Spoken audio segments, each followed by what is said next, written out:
you. All right, guys, let's get the show started. Welcome, everybody. Hopefully you know me. I'm Alexei. I'm the organizer of SF Scala here with Salar, who is the co-organizer, and huge thanks to Salar for taking charge. He organized this meetup with Demandbase, who is our full of our long-term friends. It's a company with many connections to the community using the technologies we're talking about. And it was supposed to be the physical meetup. We said it a month ago. So this is our first virtual meetup. We are very grateful for Demandbase that they provided the Zoom channel, the enterprise Zoom. They fielded speakers, and Aman, the CTO, will introduce Demandbase shortly. First, I just want to kind of take care of a few things. How we're going to do it. Salar will go over details. Basically, there is a Slack, SF Scala Slack channel at sfbayarea.tech.xyz workspace. So the link should be on the meetup. You should be able to request invitation by clicking there. You'll then get an email. You'll sign up for the Slack, and you should see the SF Scala channel. If you don't see the SF Scala channel, you should Command K go to it. Right, so the way we're going to run this, if people have issues connecting to the Slack, they should basically ask questions. The chat of this Zoom, right? There is a chat. The chat should be used only for technical issues. Let's make sure that all the questions go into SF Scala channel on the Slack. Feel free to drop questions for speakers during their talk. Speakers can be, it's up to the speakers how, if they want to pick questions during the talk, right, they may push it to the back. At the end of the talk, we'll do the regular voice Q&A. And so if you want some questions asked, answered during the talk, drop them into the Scala channel Slack. Otherwise, if you want to ask them during the Q&A, wait until there. Right, and we'll see how this goes. This is, first of all, this is our first meetup like this, so we're gonna test drive a bunch of kind of details how this is gonna run. The main questions during the talk, we want the speaker to be able to present, right? So we don't want distractions. So the questions will be basically seen in the Slack, and the Slack is persistent, so it keeps being there, which is very useful. There will be a second channel called Jobs. Some people asked, how do we hire? How do we get hired? There is a different channel there called Jobs. And I wanted to also add, I think I've sent an email in February. I am helping companies to hire people. So I work kind of as a broker, as a matchmaker. So if you want to hire people, let me know. And especially if you want to get hired, let me know. I've been doing this behind the scenes. If people tell me they're movable, they want to move, they want a job. Once I know, I know a bunch of different companies, I can help you to do that. So there are basically, there will be a jobs channel. Feel free to advertise jobs or yourselves there. Let me know. I have now more time to help personally. So we have 3 talks today, right? And so this is a very packed plan. So the next, Salar, do you want to speak now, or should we tell Aman's, because he's not on the sequence, should we say, let Aman say first? Aman's going after Ryan on the sequence. So I'll quickly talk about the slide 2, then Ryan, and then Aman, and then we'll. Sounds good. Sounds good. Yes. Is that good? That's awesome. Great. Yep. Great. Great. Thanks everyone for coming to the SF Scala, and we're actually doing a joint meetup with the Bay Area Haskell user group. If any of you want to speak at a future event, please let me know. You don't have to live in San Francisco anymore, apparently, whilst we're doing the online ones. Today's, as Alexei said, on the bottom of the slide, you see the link to go and join our Slack. When you join, please join SF Scala channel for Scala and SF Haskell channel for Haskell. Today's agenda with regards to talks that we're going to do, we have 3 talks lined up for you. They're on your screen, so I'm not going to read it for you, but we will present the presenters as we go along. As Alexei mentioned, any job advertising or looking for a job, please use the Slack jobs channel as opposed to SF Scala, so that we can keep it relevant to the talks, the conversations that goes on in the normal channel. Before we introduce the CTO of Demandbase, can I hand over to Ryan, who's the organizer for the Bay Area Haskell user group? Yeah. Hey guys. So there's a few organizers, so it's not just me. It's me, Nick, and also Stefan, who organized the Bay Area Haskell meetup. We're always looking, in this interesting time, we're looking for exactly what types of events to do. We have another event planned for late April, but if anyone wants to help out, suggest be a speaker, be a host, or have any other type of event that they want to try to run, hackathon or something like that, please let me know. Yeah, it's great that you guys could be here. Great. Thanks, Ryan. Demandbase, we were supposed to have this meetup at their office, but because of the current world situation, they're still hosting it for us. It is their Zoom account, so I can't thank them enough for this. And to that avail, if I can introduce Aman, their CTO, who's going to tell everyone a bit about Demandbase. Hey, thanks, Salar. I'm Aman. So yeah, like we said, you know, I was hoping to host you guys with beer and food, but this is what we got. So we're gonna maximize this opportunity. I'm just gonna page Demandbase for just a minute, and then I'll introduce the speaker, Leo. So we are a AI data first company that's a late stage startup, about 350 people, you know, over 100 million in revenue. We process the world's business data to help marketing and sales organizations at 100 plus of the Fortune 500 with their marketing needs, right? And it's an AI application, probably the earliest in our industry in the enterprise space. What else can I say about it? We process massive amounts of data, right? About 5 petabytes of data, probably 10 billion events a day, have 50 plus machine learning models, most of it in Scala, MLlib, some BigQuery. We have an unbelievable, you know, data engineering, data science team. About a third of my organization are data scientists, data engineers. And unlike most companies, we don't divide between them. We truly believe that the best organization is where data engineering, product, and data science work together. And sometimes, and many times, we like to cross-train people who are engineers, but we have, you know, like a bunch of data scientists with PhDs who cross-train engineers into data science, and conversely, we train data scientists into engineering, right? Because we believe to build the next generation of applications, we need people who are engineers and have data science skills. So, you know, that's one of the ways we are very different than most organizations, because being an AI data company, you know, the data engineers and data scientists is really core of what we do. So, you know, again, you know, Eric, Leo, Jerome, they're part of our organization. You know, if anybody wants to chat more about the company, please feel free to do that during this talk. So I'm going to hand this over to Leo, who's our senior machine learning engineer, giving the next talk. Thanks, guys. Hello, everyone. Before Leo starts, can I just say the fact that ZIO, anything that uses ZIO is very close to our heart at SF Scala. So we're very excited to hear how Leo and Demandbase are using ZIO. Leo, over to you. All right, so let me try to share my screen.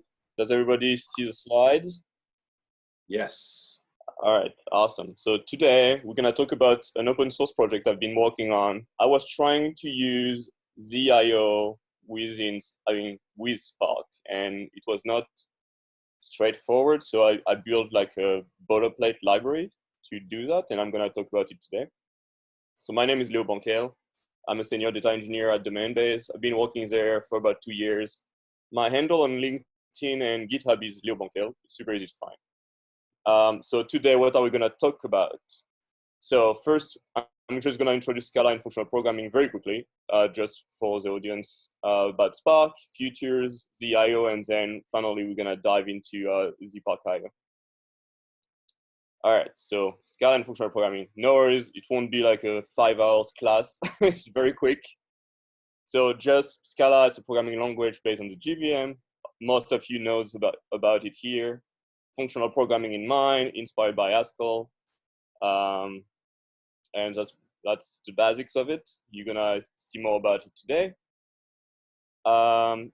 Functional programming is all about transformation of types based on category theory in mathematics. You don't want side effects. You don't want mutability. That will help you build better unit tests and better quality code, which is easier to read and easier to maintain. So most of the time, what you hear is all those keywords. I won't go into it, but it's just because we're gonna need those function later, so you know what we're talking about. So most of the time you use map, which turn a type A to a type B, and you wrap that into a container. And that allows you to do transformation without having intermediate variables, and you can chain operation like this, for instance, and the compiler will help you. So if the type don't match, the compiler will scream, and you won't be able to make mistakes in transforming, the wrong type into the wrong other. And that we're gonna leverage this with ZIO, and that will help us write better Spark code. Another thing that you're gonna need to understand the rest of the slide is for comprehensions. So basically, it's just syntactic sugar for Scala to be able to wrap all the maps into a very easy to read, like step-by-step operation.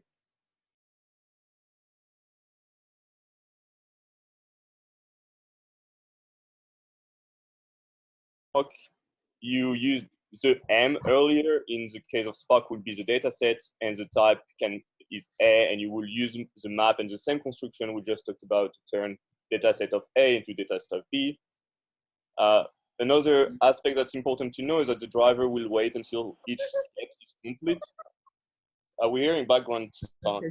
Someone's not muted right now.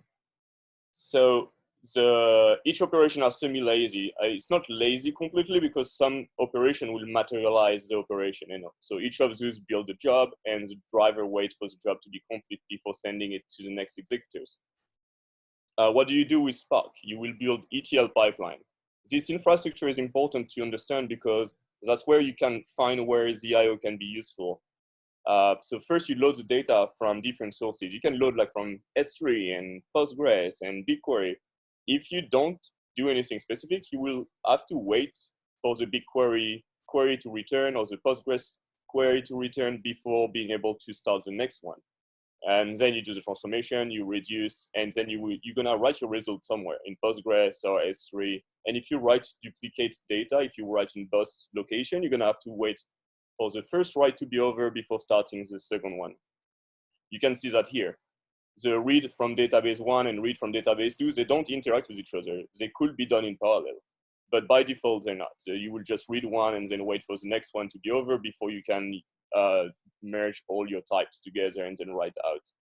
So about a year ago, I went to the Spark Summit 2019, and I went to this amazing talk from Anna Holschutt. I'm very sorry if I butchered the name. It was about how to parallelize Apache Spark in unnatural ways, quote unquote. So I took a screenshot of her slide just to see more about it. Also, the links here, I'm gonna share the slide afterwards, so you're gonna be able to click on it and watch it for yourself, but I just copied like screenshot from her presentation. So you can see here that those three operations are not related to each other. You don't have to them. Oh, and Anna Holschutt works for Target. That's why you see the Target logo on the slide. Each of those operations are completely independent. So you could, if you don't do anything, they will run one after another. But if you wrap them in future, you will end up with something like that, where they start and run at the same time. So last year, I took one of the project I was working on, and I wrapped everything in futures just to try. And we dropped the processing time from 40 minutes to 20 minutes. But future trigger a lot of side effects. For instance, if you do an await, just to make sure that there is a timeout, if the timeout run out, the future will keep going under you. And you might end up keep writing to a database, for instance, which can be really disastrous. So there is and also implementing a retry, for instance, can be very tricky because the future, as soon as you build it, will execute itself. You can't take the future object and do dot retry. That doesn't exist. So the next step is to use ZIO. With ZIO, you will be able to do all of that. So there's the links. You can, so remember the maps earlier? With ZIO, you can wrap everything into maps, into operation. You don't have to differentiate between what you want synchronous and what you want asynchronous. With the future, you end up with like a bunch, half of the code is not in the future and another half is in the futures. And so you need to like bridge the gaps with awaits everywhere, and it's really dirty. But with ZIO, everything is just chainable into like a full comprehension. It makes the code really easy to read and really easy to maintain. And ZIO is fully lazy. Absolutely nothing will happen until you materialize the whole application at the edge of your program. So that makes it much easier to debug, and we will see in the next slides how that can be even more powerful with Spark. So ZIO, just for basic knowledge, there are plenty of talk out there. It's basically this type with three inputs, three parameters. You will have the environment, the first block, which are all the requirements to execute this task. The second one will be the error, and the last one will be the output if everything goes well. The futures are terrible, but with ZIO, all of those problems are solved. If you want to make your task asynchronous, you just call the dot fork. If you want to cancel it, you can just cancel it. If you want a retry, you just call dot retry. If you want a timeout, you just call dot timeout. Super easy. If you want to wrap your read from Postgres, and you know that sometimes the database doesn't work, but it's not a big deal, you can just do dot retry and wait like a minute and retry. You don't have to do like these crazy loops of operations that you would have to otherwise. Or if you want to have this task, make sure it doesn't last more than 20 minutes, you can just call the timeout and it will be canceled. It won't run under you without you knowing. Also, because of the environment, you can pass all the arguments that you're gonna need within this function through the environment. You don't have to pass the Spark station over and over through all your function. So now, before diving into the Spark IO, I made a funny slide. I'm gonna take the opportunity to drink.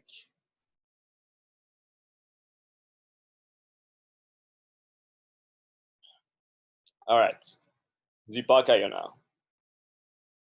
So thanks for my dad, he made the animation. Merci papa, je t'aime. I had to say it in French, otherwise you won't be able to understand in the recording. That's a link to the GitHub. And you're gonna have the slide afterward, you can just click on it. So what is it? I tried to make a simple library you can just import and use Spark and ZIO seamlessly within your code, and you don't have to write any of the tedious boilerplate. And the only tedious boilerplate you would have to write will be enforced to you by the compiler, by the type built by the Spark IO. Also, you know that in your Spark code, sometimes you have like import Spark implicit, and you have to copy paste it everywhere to do all the transformation. So I'd also try to hide some of those.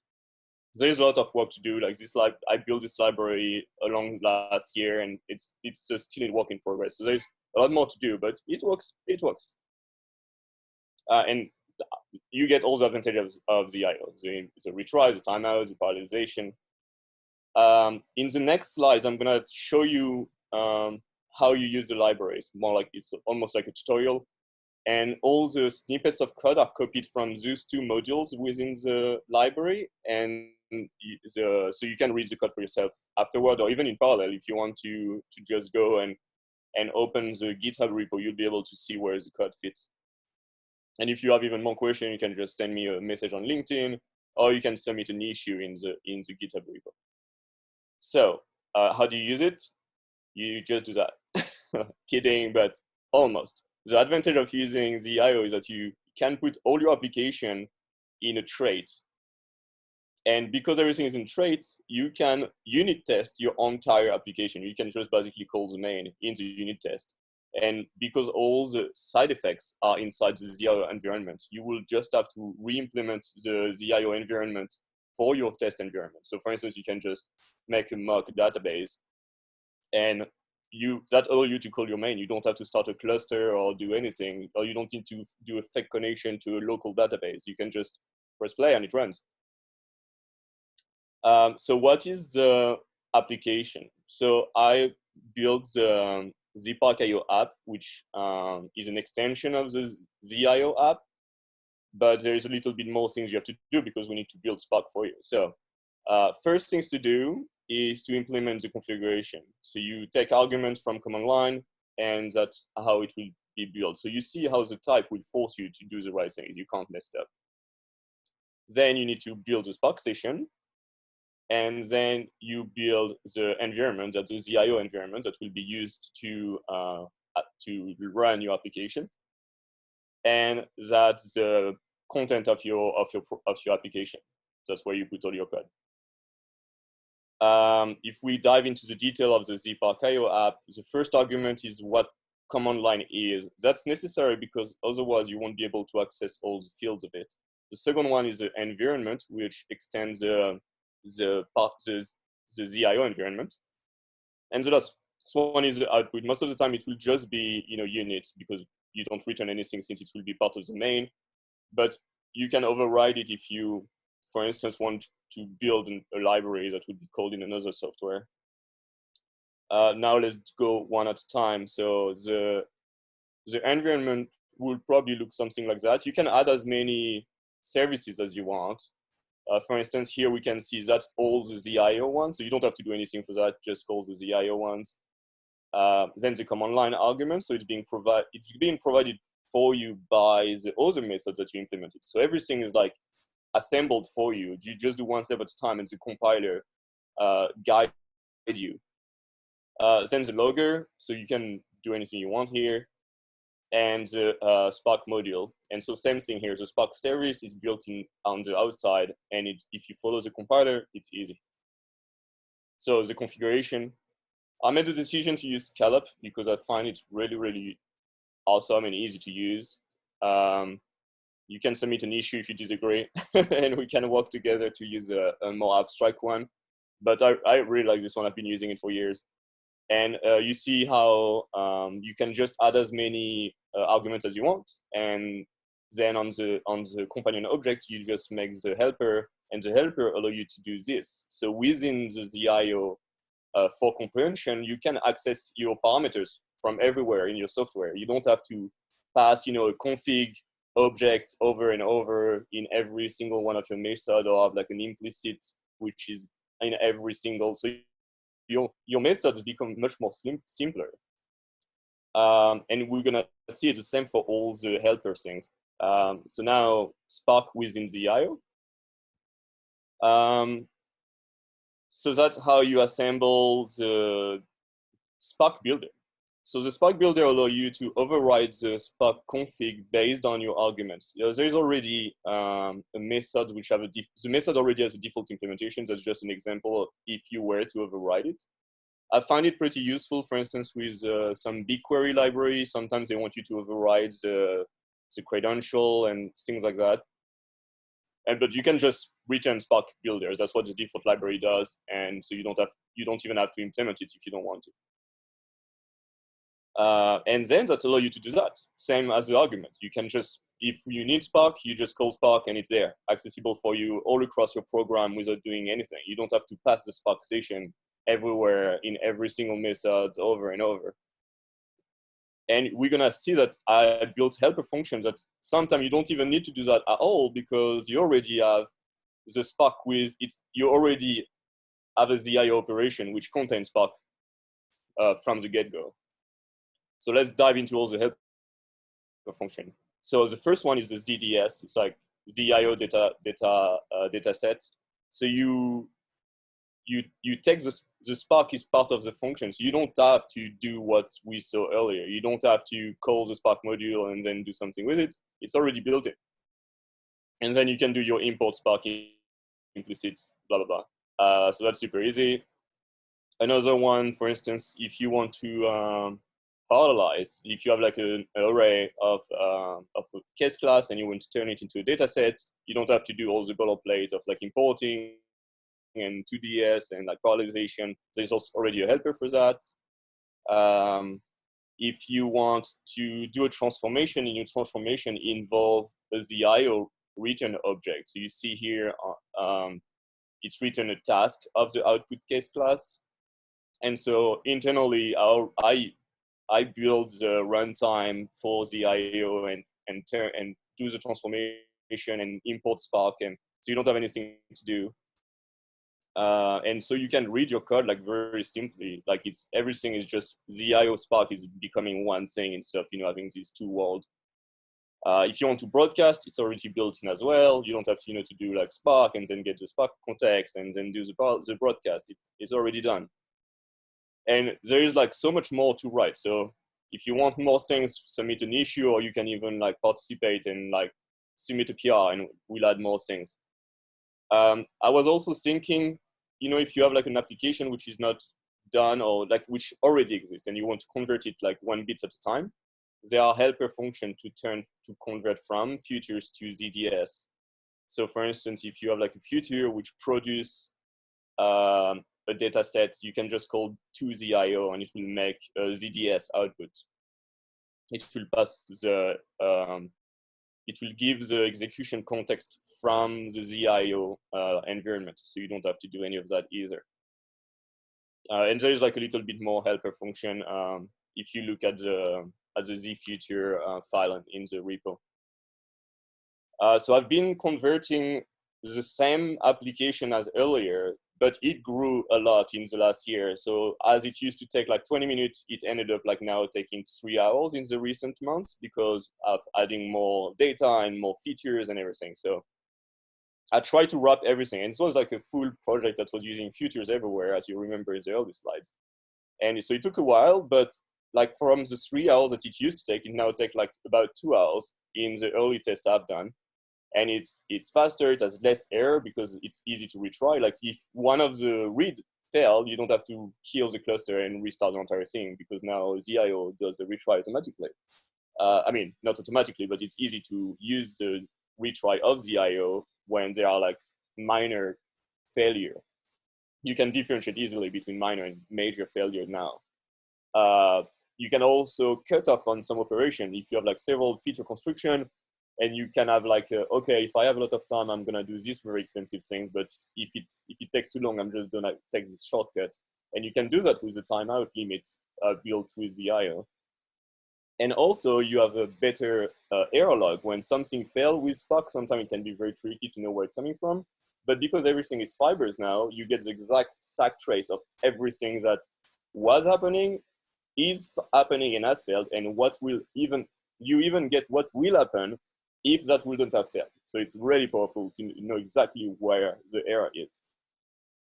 And the code is easier to read and maintain because now everything is part of ZIO. There is no more code that is laying out of the wrapper. So everything can be chained together. The type is strong, so you know exactly what dependency you have for each function. So it's a different world. It's really, really fun. So you remember what we had in the little example from the Spark Summit presentation. We had like 3 consecutive tasks, but that was, like an example. So let me show you what it looks like in production application. There you go. Everything run in parallel. It's amazing. You can have like thousands and thousands. You can max out every executors forever, all the time. They never have to wait. They always have something to do. Because sometimes, if you do a lot of little things, you might have some which don't even have enough row to partition across all the executors. And in those cases, you can just run everything, all the tasks at the same time. And you never have executors doing nothing. It's amazing. So what next? So the library is just like recent. It's not even in, I didn't even push like version 1, the milestone. I posted myself some issues. If you want to help me, I'd love to. I'd love to have like a Gitter 8, so all the example I showed earlier will just be written for you. Right now, I hard-coded the Spark version of the one we use at Demandbase, but that would be awesome to have like a plugin to build for all the Spark version. There is also, I didn't put it in the slide, but I'm still on ZIO RC16, and I haven't made the big move to the Z layers yet. So if someone wants to help as well, that would be awesome. I'm gonna work on it. And I think that's it. I don't know where we're in time, but I'm ready for questions. I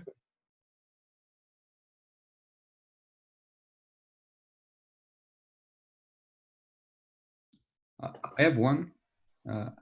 Sorry, I didn't raise my hands. I didn't find the feature, so.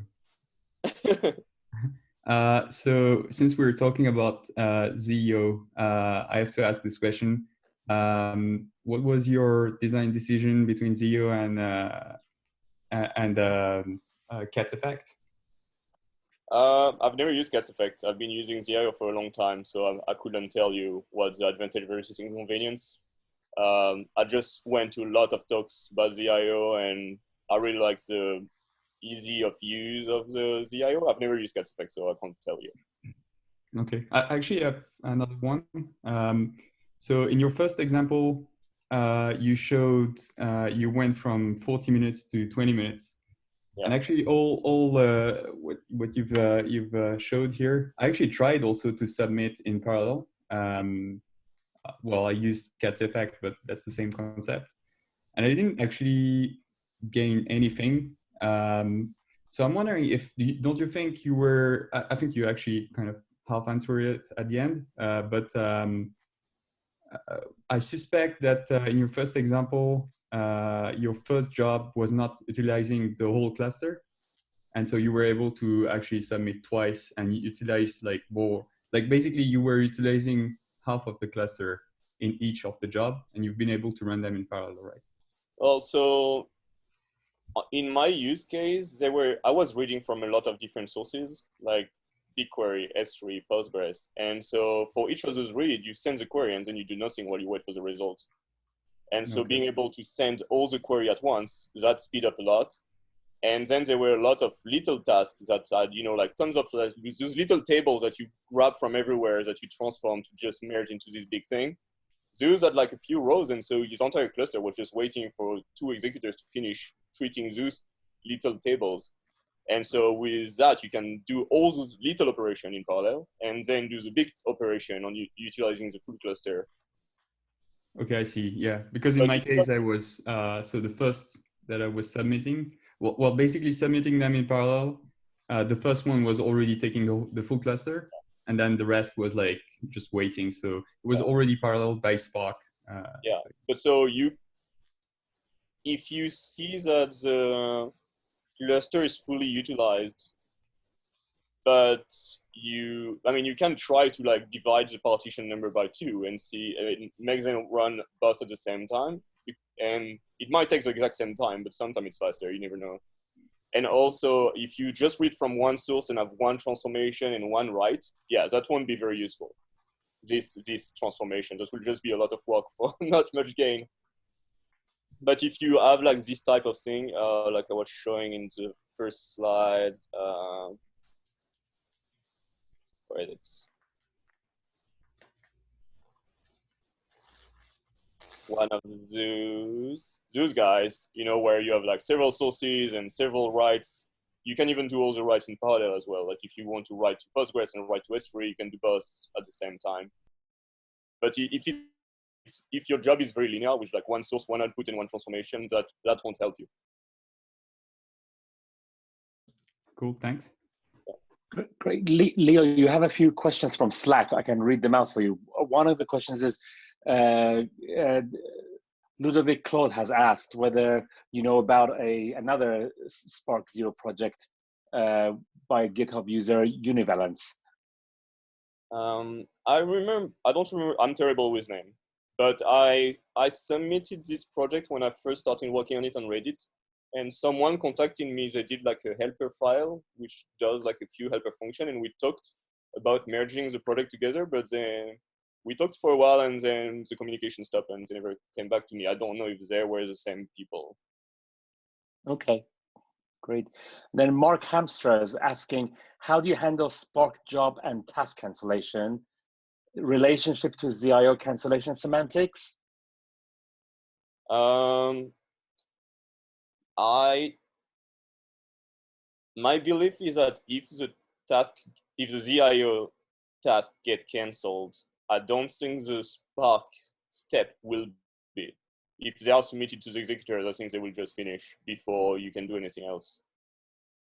But I haven't done heavy testing on that. I'm not really sure. Great. And then the last question in the Slack channel is if you could post the URL for ZSpark in the Slack channel. Oh, yeah, that's a good idea. Let me do that right now. Any other questions from anyone by voice or Slack? Sorry, go ahead. All right.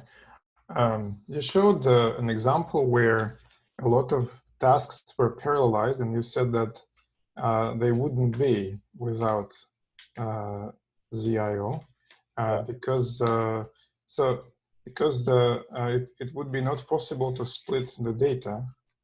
But so how is it that ZIO magically is able to split the data when Spark cannot? So this is a little strange to see that. I mean, what exactly is the magic here? The driver will have this queue of job to do, and it will just take one and submit it to the executor, wait for the executor to be done, and get the result. Right. With ZIO, when you call the file, you will basically tell the driver just submit everything to the executor at once. You don't care for if they're done or not. And so because you do that, then the executors will be able to parallelize tasks that has nothing to do with each other. Like half of the cluster will do one part and the other half will do something else. Oh, so executor is running ZIO fibers, is that right? Yeah. I see. Oh, isn't it the driver that is running fibers, not the executors? Yeah, no, not the executors. Okay. You can with the ZMap helper, you can make a ZIO task within the map of the data set. So then those fibers will run on the executors, but ZPark.io is focusing on the macro, on the higher layer above Spark, distributing those operations.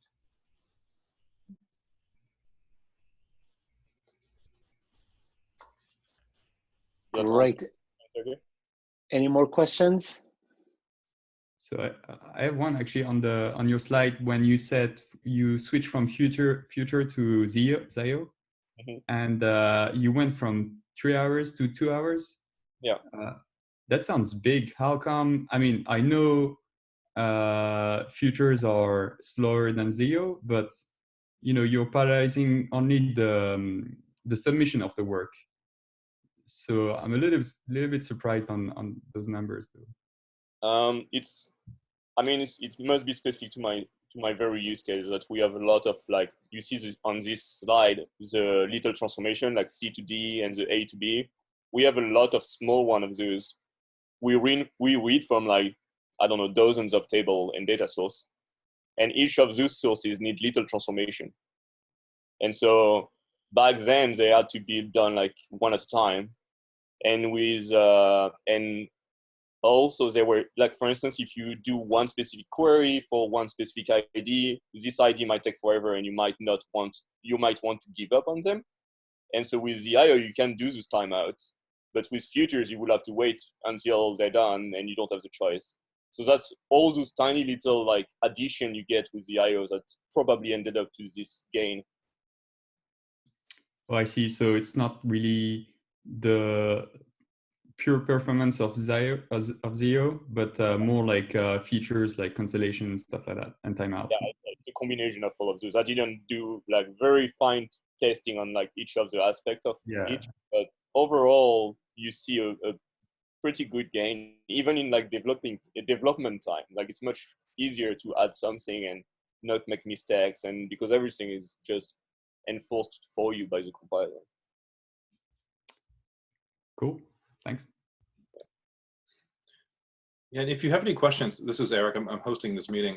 If you unmute yourself, you'll move to the top of the participant list because everybody else is muted. So if you just unmute yourself, you can kind of create a little queue, and then I can call on you or mute you if you start making any noise, of course. But try doing that, or use the Slack channel for questions as well. Any more questions on that note?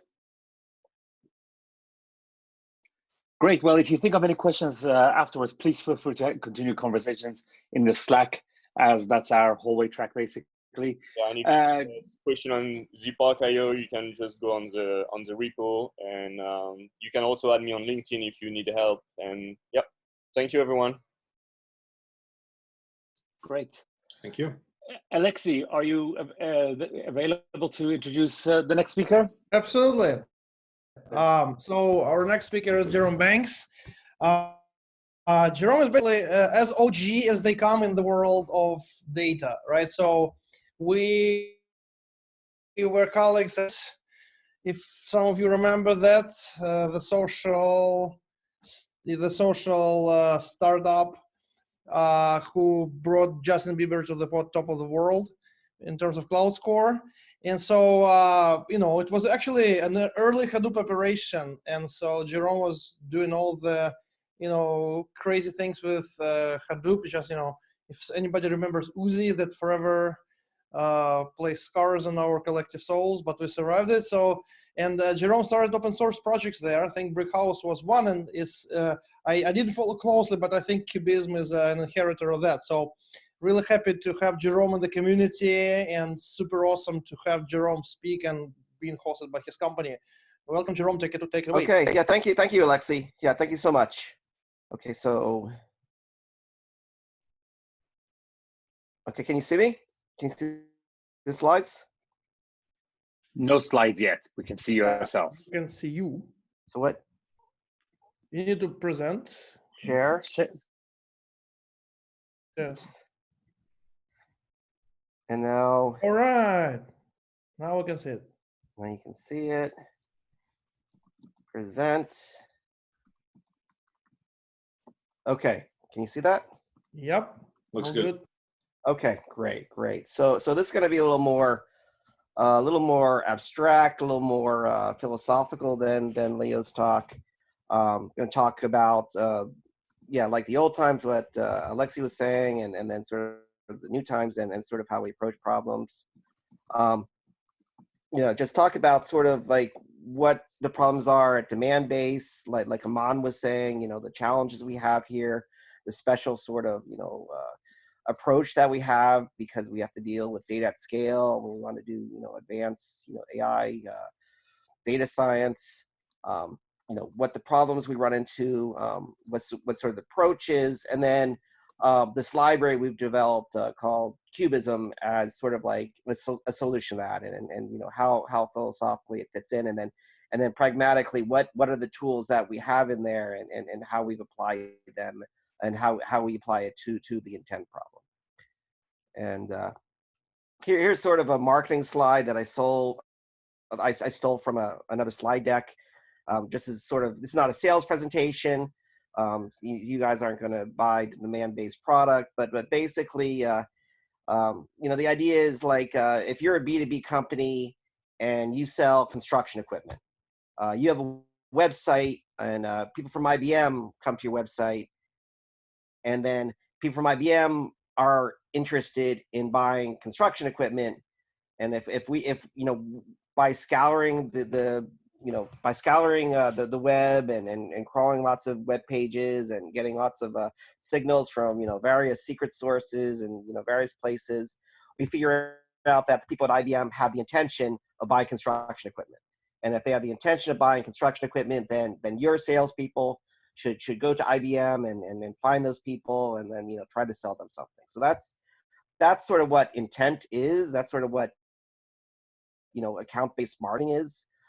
Like Aman was saying, and we crawl tons of web pages, and we have various signals from various different sources, and all this data, and the trick is how to figure out they want to buy construction equipment. And yeah, here's just an example. There's a lot of keywords.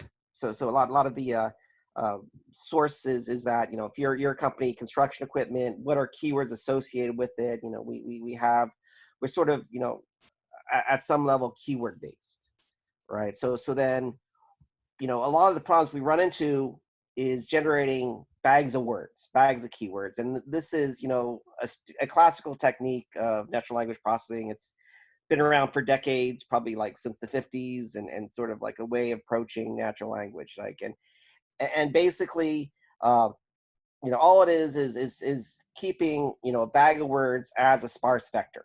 So imagine that, you know, each keyword is a dimension in some very highly dimensional space, and then maybe how many times that keyword is mentioned is like the magnitude of a vector. And you know, like sort of in Scala, you can sort of just imagine, you know, modeling, you know, the sparse keyword at least at, you know, at abstract level as a map of strings doubles, right? So it's a map. Each string is your dimension. Each double is the magnitude of that dimension, right? So the trick is, you know, okay, that's a bag of words, but, you know, we want to generate lots and lots of these bag of words, right? So we want to calculate like all the keywords of the things people from IBM are saying, you know, all the keywords of all the pages of, you know, Construction Weekly, you know, the website, you know, what that is, you know, and then maybe we want to keep track of keywords, you know, globally, because maybe we want to normalize those scores, you know, and then maybe we want to like combine it with, you know, other sorts of dimensions. Like we want to, oh, the people in France, they say these words for construction equipment, you know, where, you know, in French, they say these different construction equipment words, and, you know, or maybe like these words are used in this industry, or these words are used in another industry. So there's lots of tricks we can play and lots of games we want to do, you know, but the thing is, like, we have to create lots and lots of keywords, you know, and that's sort of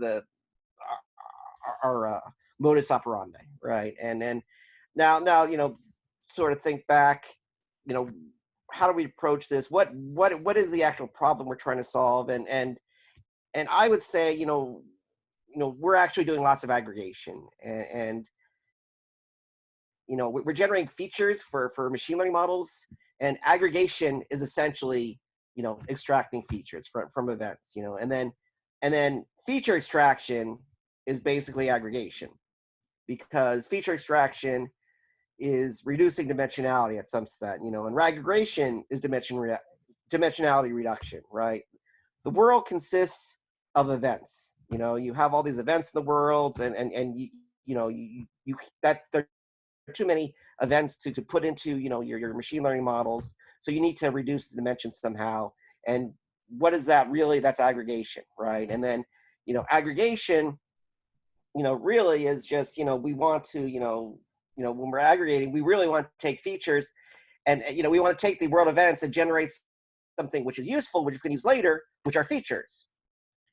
And then, you know, this is a little controversial, you know, but you know, so you know, when people think like, oh, you know, you're doing aggregation, people think, oh, you're creating a dashboard, you know, oh, you're creating Tableau, you know, you're creating these fancy charts and graphs, you know, you're doing what traditionally has been said, you know, is analytics or business intelligence, and you know, that's nice, you know, that's very pretty, you know, you spend a lot of time, you know, looking at these fancy graphs and charts and doing, you know, these things, but, you know, that's nice, but, you know, it's eventually, like, you have a human who sits in front of, you know, some dashboard, you know, they look at Tableau and they spend a lot of time there, but they might not necessarily come up with sort of any sort of actionable, you know, actual actions to perform, or, you know, they might get an intuition, but it doesn't really go across the organization. So what I'm saying is that, you know, instead of just being a dashboard, you know, you should see aggregation as the source of all the features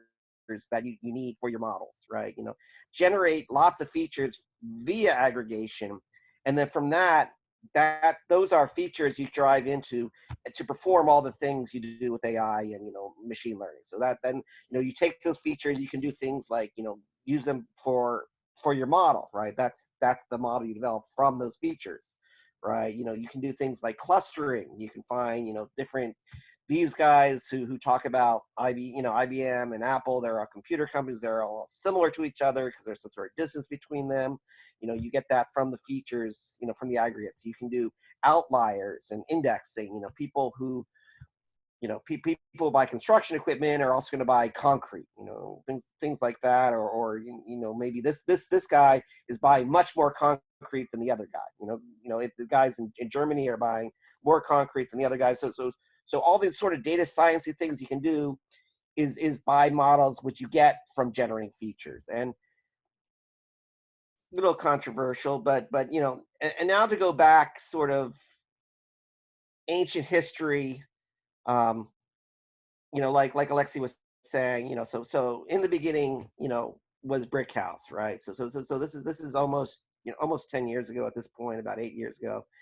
And like what Alexei was saying, we worked on something called the cloud score, and while developing the cloud score, we developed brick house. And what was the cloud score? Cloud score was how influential we were, and it was basically linear regression based on different features from social media, like Justin B. How many times people retweeted you, how many times people retweeted you in the last 7 days, how many times people retweeted you in the last 30 days, how many unique individuals retweeted you, how many Facebook likes you got in the last 7 days, how many Foursquare mentions did you get in the last 30 days, and so that basically the feature engineering of that was basically producing these aggregates. You the aggregates of the social media events.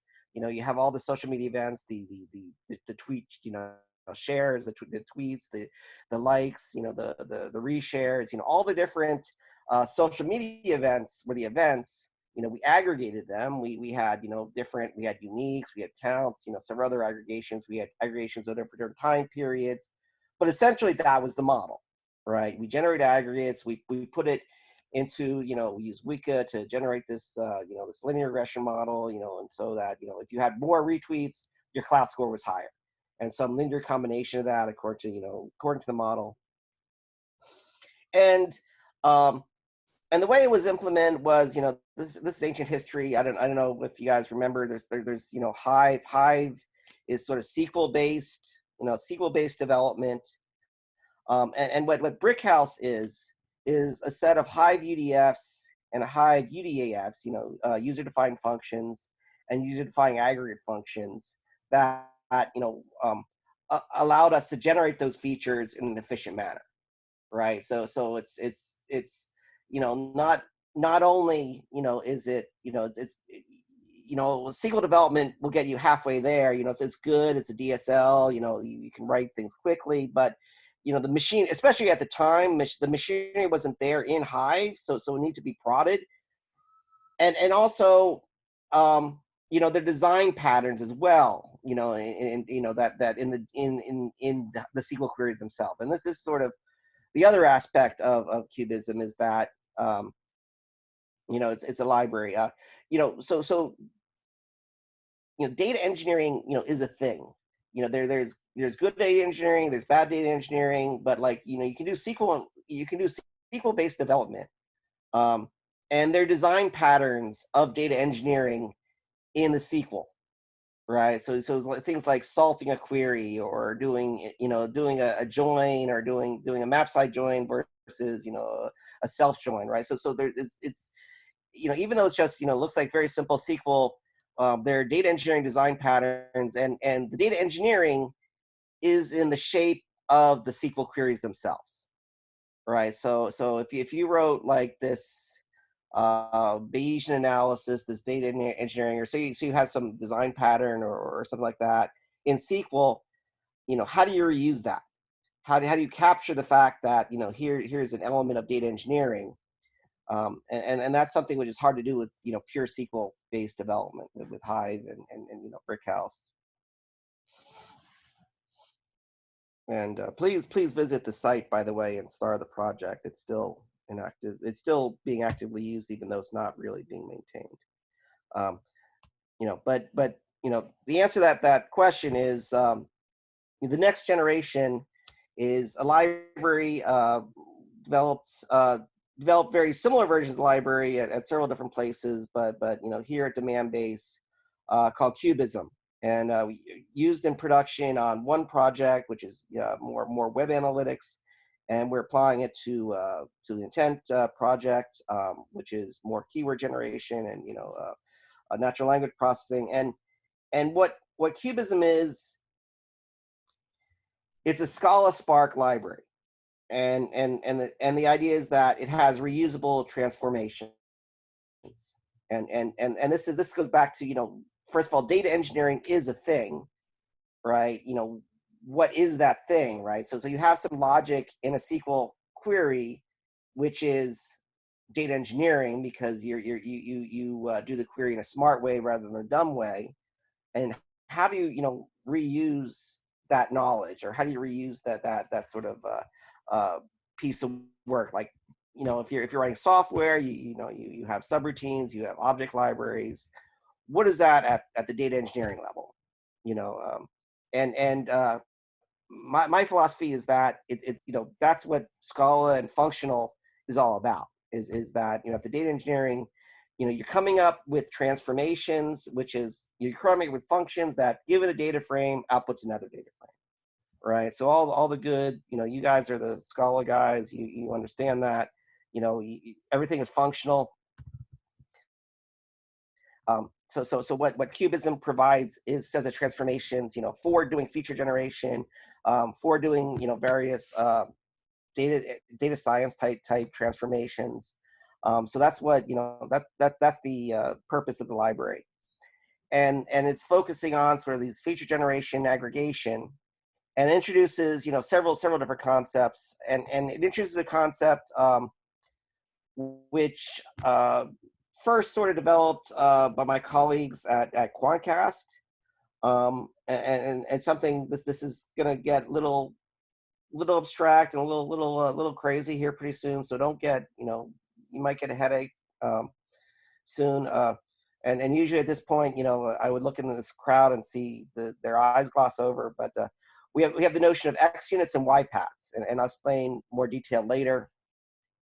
And this is a way to represent multidimensional features in a simple way, and I'll go to details later.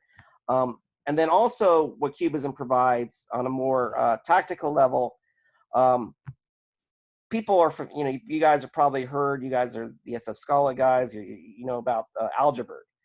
And Algebird is a famous library from the guys at Twitter. It was used in a project called Hummingbird, and it's sort of a model of it's a model of category theory of abstract algebra, applied to Scala, and they have a bunch of reusable components, and we'll go to that later. But spoiler alert. What Qubism provides is that if you have an Algebird aggregator, we have a way to convert that to a Spark user-defined aggregate function. And Spark has, if you ever try to use user-defined aggregate function in Spark, it's not pretty. It's not easy to use. So this provides a very seamless way to take your Algebird aggregators and use it in Spark easily. And then on that note, also in Qubism is a set of exotic aggregators. So we've already said, aggregation is sort of the way we approach, feature generation. We want to go from lots of events to small aggregates, and then we already said that aggregators are sort of the way to go, because that's the category theory way to do it, rather than sort of some weird arbitrary definition by the guys at the Spark level. But then it's how do I approach these other problems and make aggregators for them? And things like, finding the argmax and doing it in an efficient way, how to do cardinality explanation, vectors and time series. So that's basically what Qubism is. It's a library which is intended to be used for aggregation under several different use cases, several different domains. Right. It introduces X units and Y paths for handling arbitrary features and arbitrary dimensions. And then it provides you a way to create aggregators easily. And then it has sort of off the shelf aggregators for doing these fancy jobs. Okay. And now let's go back. X units and Y paths, and an X unit is a string which can represent multiple slice and dice combination of segments of combination, of dimensions, and these dimensions are called Y paths. And the idea is, if you want to find all the people in Germany who go to your website, all the people in Germany who go to a single page on your website, all the people in Germany who are male who go to your website, you have different dimensions, geo, gender, the site, maybe you have like a browser, different, given event, it has different, feature attributes and different combinations of feature attributes. And, you might be in, one person might be interested in one of those dimensions. You might want to interested in several combinations in those dimensions. And the idea is that with X units and Y paths, you're able to generate aggregates, for all possible combinations of your dimensions. And the idea is that, an event can be mapped onto multiple X units. So say there's an event, like here's the example, like, somebody goes to the main db.com and they go to the page, home HTML, and they happen to be, service account 1234, and they're in San Francisco, and that, this person's in the ad tech industry, something like that, or the account's associated with ad tech. Right, well, this event corresponds to the segment, oh, they're visiting the main db.com. It also corresponds to, the segment account, 1234, and then also it's, the account, ad tech, then geo happens to be US, but also has to be geo, the people from, who went to db.com in the US, have to be the people from ad tech who went to db.com. So all the different combinations, right? So that's sort of the idea, is that any one event maps onto multiple X units, right? And then, how do we process that? So what ideally, so I want to come up with, given this X unit, I want to come up with aggregates for each of those X units. I want to know how many people, came, on my site, were from the US. How many people on my site were from ad tech? How many on my site went to the home HTML page? And how do we do that? And just sort of an abstract MapReduce type way. The technology is not important. It doesn't matter if it's Spark or Hive or MapReduce or Dataflow or whatever it is. But in terms of like the general MapReduce concepts, you would take an event row, you would explode it to multiple X units, right? So given this one event, it corresponds to all these different X units. Right, and then like in the MapReduce job, so one row, gets exploded to multiple rows. So in the map phase, you actually map onto multiple rows, and you generate one row with the event plus an X unit, and there'd be a multiple rows generated, right? So then in MapReduce, you have this phase in between, which is sort of the shuffle and sort, right? So it goes from the map, and then it sort of gets shuffled, and then you group it by that X unit, right? So all the records which were, say, geo, country equals US, all the rows which had the X unit, ad tech, then they would get pushed together at some reducer, right? And then so on the reduce phase, you just take all those, you're grouping by that X unit, so by that segment that you want to aggregate, and then you do your aggregation in that phase. So now you just count them up. You're getting all the rows, those event rows, you do your aggregate operation, you're counting them up. So now in that one reducer, you can count all the people came from the US. In the other reducer, you can count all the people in ad tech. In the other reducer, you can count all the people, in demandbase.com who are, in the US. So all those combinations of X units that you want, interested in generating segments for and trying to keep track of, this is a way to do it. And the important thing is, like, you're doing it in one pass of the data, right? So it's not like you're doing multiple passes of data for each of these different dimensions. You have all possible combinations of dimensions. you just do it all in one pass. There's a big explode, but this is big data. You're able to handle that, and there's other data engineering techniques you can do to trick that. But that's basically what it is. So the idea is that we want to generate XUnit keyed aggregates from event rows. And this I'm going to pause there, take a drink, and you guys just sort of let that sink in for a few seconds. It's just sort of an idea and a way to look at sort of like the aggregation you've been doing. And this is a technique, like I said, we first used it at Quantcast, and other companies generate JumpShot. Their pipeline is sort of based on this. That's sort of e-commerce. Tagged we did for web analytics, and it's good when you have all these different dimensions which you want to add and get the arbitrary combination with. And it doesn't really matter on your use case or your domain. This is we're doing it for ad tech, we're doing it for NLP, but you could apply the same technique for e-commerce or other industries, right? So it's a generic data engineering technique applied in this manner. So let's move on. Yeah, and then what is the good thing about it? It's a single string that we can have for that segment. We can add dimensions arbitrarily. Like if you didn't have geo before, suddenly we can add geo without changing a lot of code.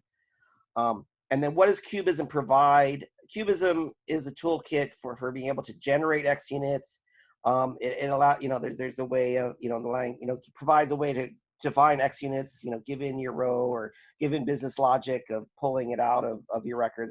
This is how you get the geo field. This is how you get the industry field. There's transformations for exploding and aggregating, and then some other subtle things you might want to do. You might want to salt your queries, and then like things you want to find the top 10. You want to do a collect argmax.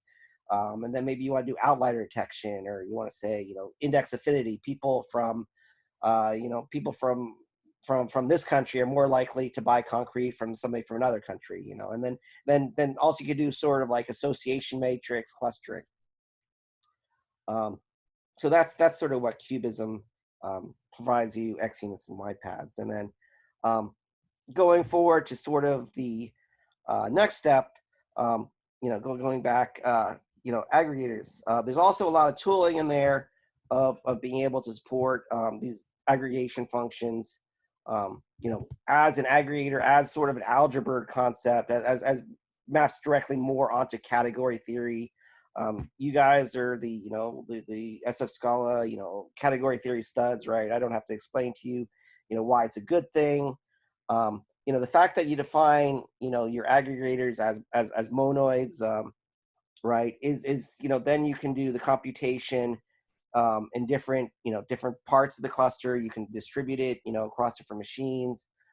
You can take aggregates from previous days and merge them today, so you can take yesterday's work and reuse it to tomorrow, right? So that's the category theory. You guys, I'm not going to explain that to you guys. You guys understand that better than I can explain it. But what Qubism does, it allows you just, it does all the work of creating the user-defined aggregate function from your aggregator. And it's, some of the code is ugly because it goes back a few versions of Scala, of Spark, and it's before types, before types are really serializable. So there's a lot of tooling in there to try to support serializable type information, right? That's something which only came in later versions of Scala, which we had to work with, at least in my previous companies. So that's sort of like the tooling that Qubism provides. And then let's go into sort of like what are the actual off-the-shelf aggregators that we provide, which Qubism has, which is very useful. And then like what we were saying before, we produce sparse vectors. And I don't know if you guys ever saw. I guess I can't look at the audience or get feedback.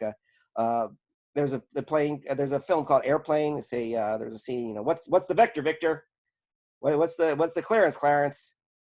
And I can't hear any laughter, obviously, even if you were laughing. But what Qubism provides is an aggregator for doing very efficient, you know, vector operations and being able to aggregate efficiently with Spark, right? So you can say, you know, group by, you know, say group by so and so dot ag, and then you would put in an aggregator as a UDAF, and you can create these keyword vectors, right? So it has like an aggregator to given a keyword, you know, and then aggregating over some range, create a vector, a keyword vector, you know, with a given magnitude, right? And it inputs a string, outputs a map string double, right? And then there's also aggregators in there, like give it a bunch of vectors, you know, merge them together. Like, so if you want to aggregate, you know, over the last 30 days or something like that, you know, group them together, you take a bunch of other vectors and remerge them together. And then also to support this, it has,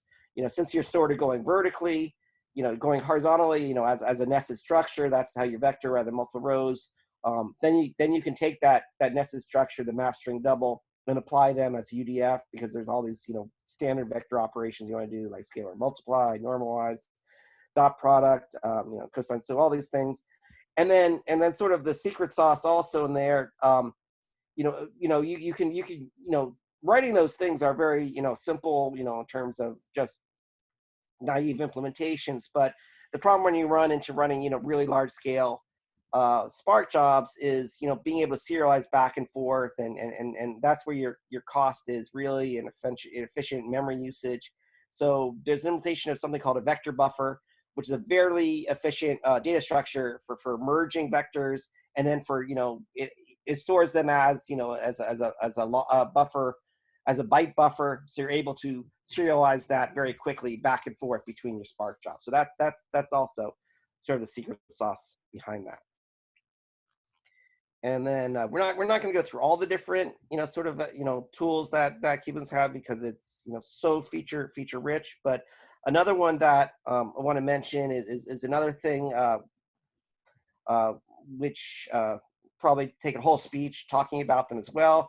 There's aggregators to provide an implementation of the KMV sketch set.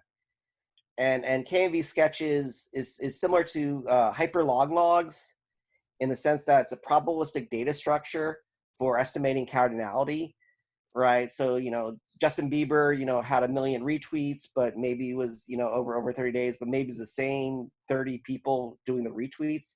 You want to find the cardinality, you know, the number of unique people rather than the number of counts, right? So that's a hard thing to do, you know, in general, right? That you know, to come up with an exact number, basically you have to resort and send all the values to a single node, and, you know, otherwise you might you know, double count the value, right? So you guys, you know, everybody who's, you know, data engineering, you know, you understand that finding uniques is a hard problem. Every time when you say select count distinct, you know, a puppy dies, you're killing puppies, you're destroying lots of resources. So KMV sketch sets is a way to do this, and that's what Qubism provides.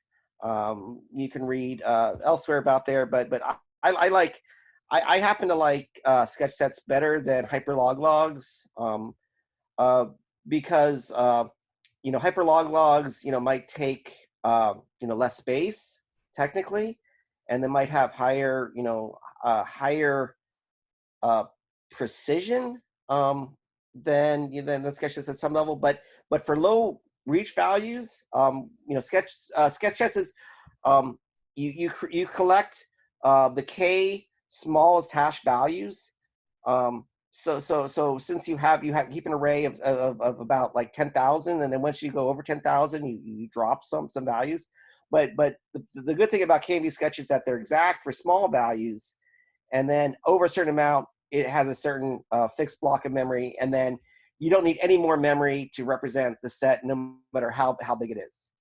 And another thing is that, you know, you can create, you know, you use it to do Jacquard similarity, you know, how similar, you know, they are, you know, how similar are the guys who, you know, who looked up concrete as the guys who looked up construction equipment, you know, what's the overlap, you know, in that set. And then as before, the secret sauce of Qubism also is that it has a very efficient version of the sketch, right? So you're able to merge it very quickly. You're able to serialize it very quickly, right? So it's technically just an array of longs, but then how you actually deal and how to make it perform in Spark very efficiently, that's where Qubism provides you this sort of secret implementation.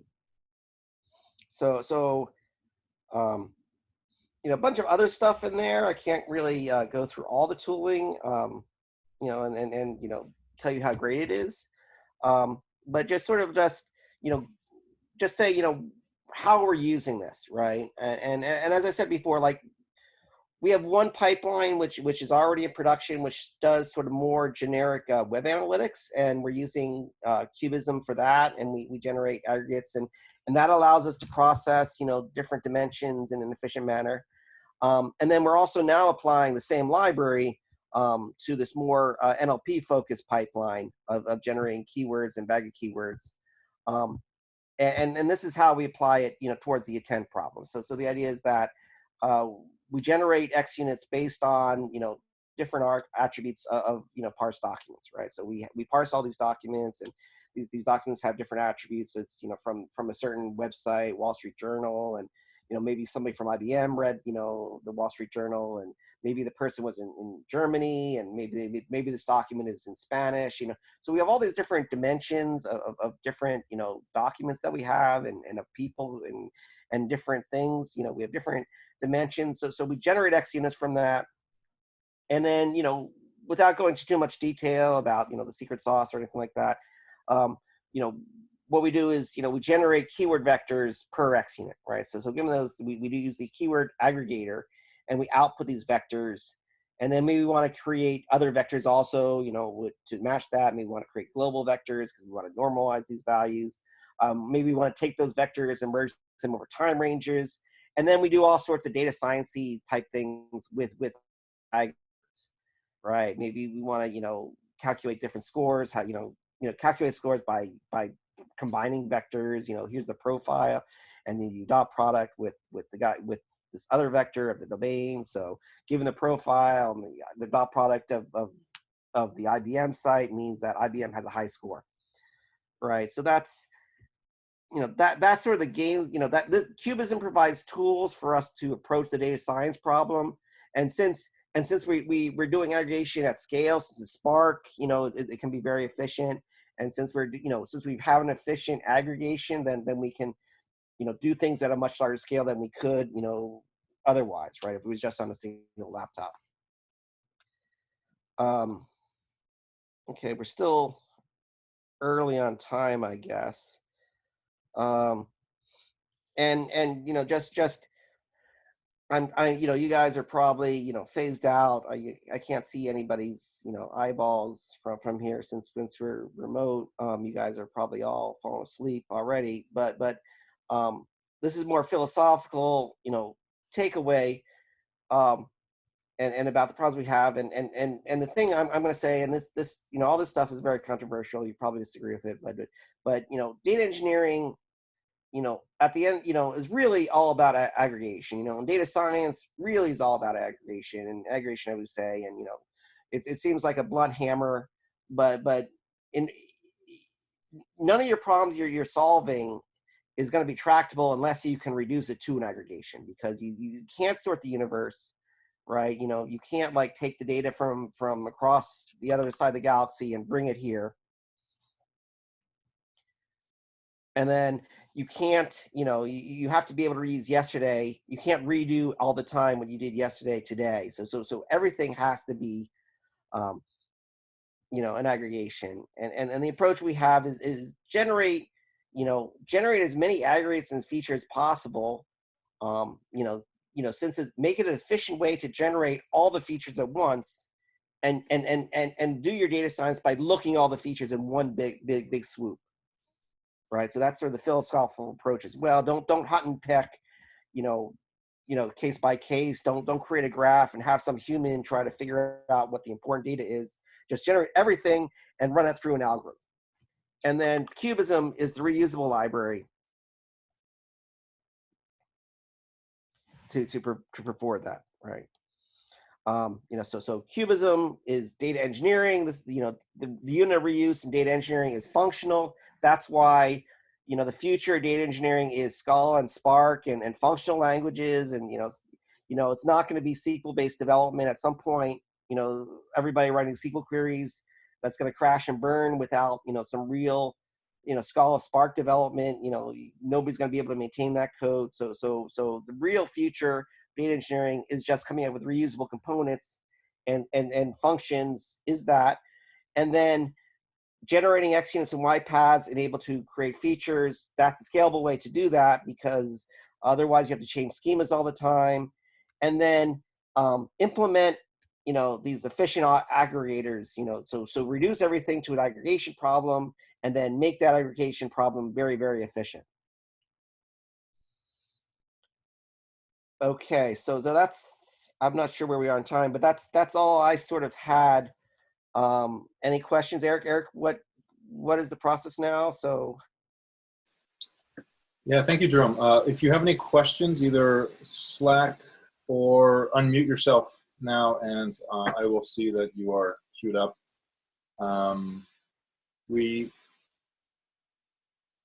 I can't see the Slack channel while I'm presenting. I'm not sure how to. We did have a question from a Haskeller here from Jeff. Is an X unit basically a row filtering function? It's sort of the opposite. It's like all the possible values that a row could match. So an X unit, there are more X units per row. So the idea, the cardinality is one row produces many X units. If that sort of answers his question. One thing, one possible question is like, if you're producing all these X units and there are many X units per row, aren't you creating some monstrous giant job with which is completely intractable? And once you add a new if you're doing a combination and once you add a new dimension, don't you have a combinatorial explosion? And yes, that's true.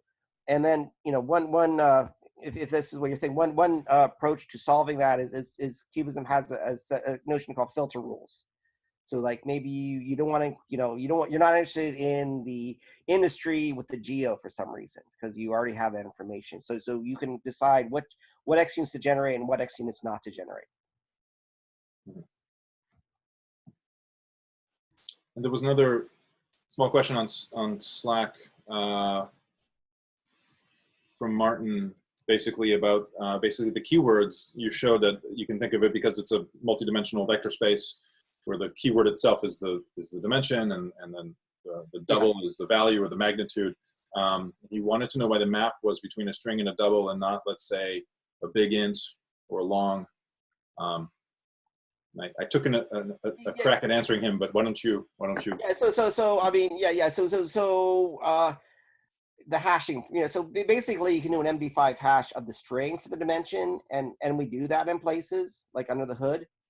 So you could be, so that's the hashing trick, right? That's the standard hashing trick. The long or the big int was instead of a double, like for the magnitude. Why isn't that an integer? Why is that a double? Because we're counting keywords fundamentally. Well, because it has to be a scalar. So you right now that's how we implement as a double, just because you can represent an int as a double, but you can't represent a double as an int. So it's just representationally. So I sort of responded to him by saying that, well, if you do a TF-IDF or other transformations on the keywords, then they're no longer ints, right?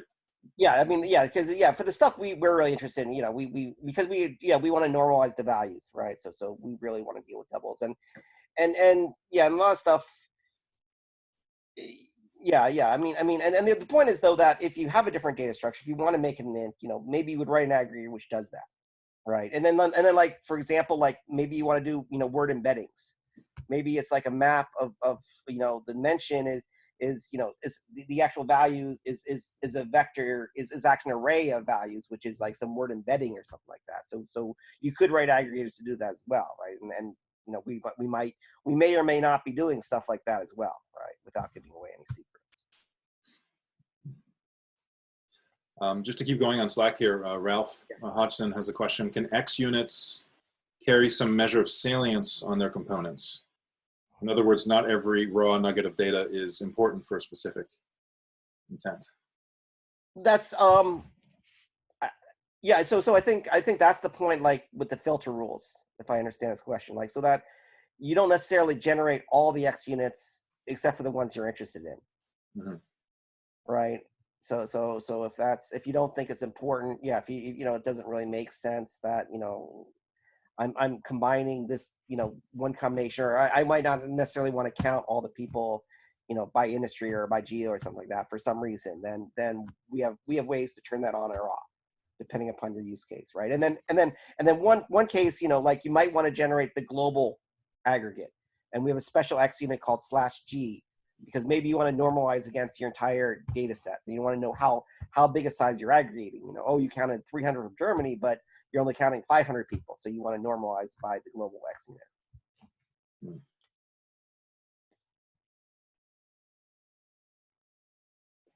Anyone else?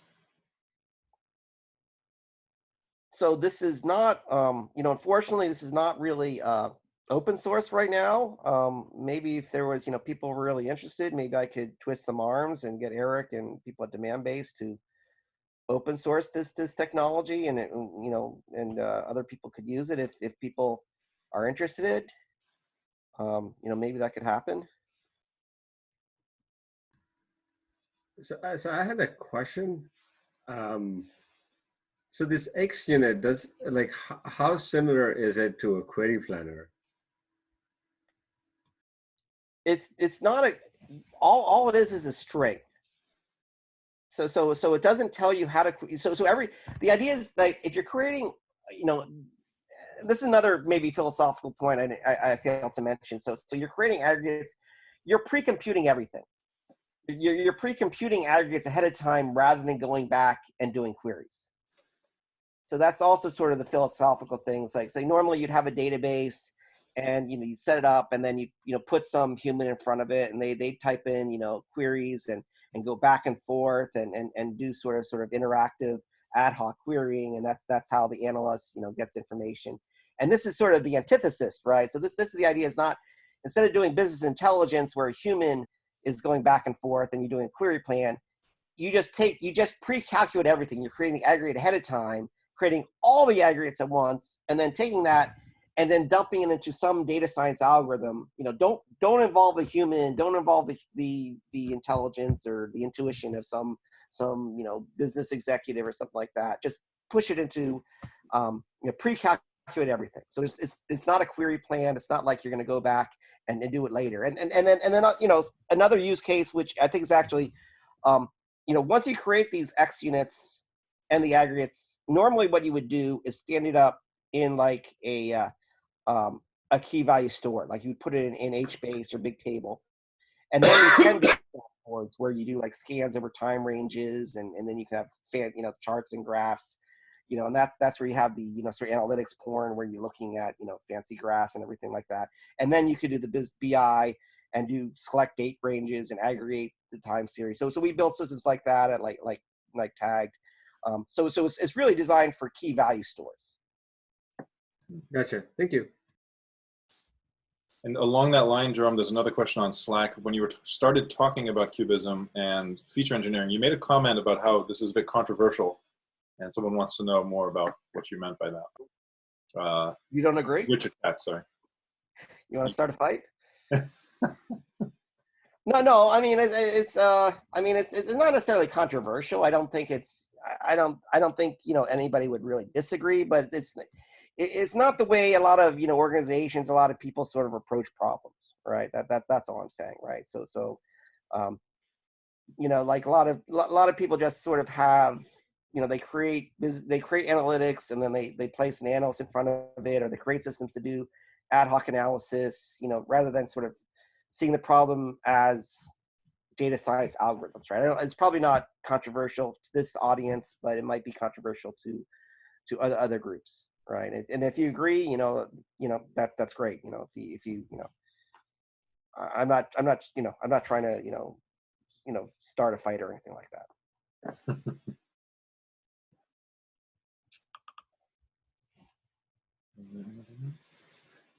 What's that? Okay, so I just want to make a quick comment before we turn it over to our last speaker.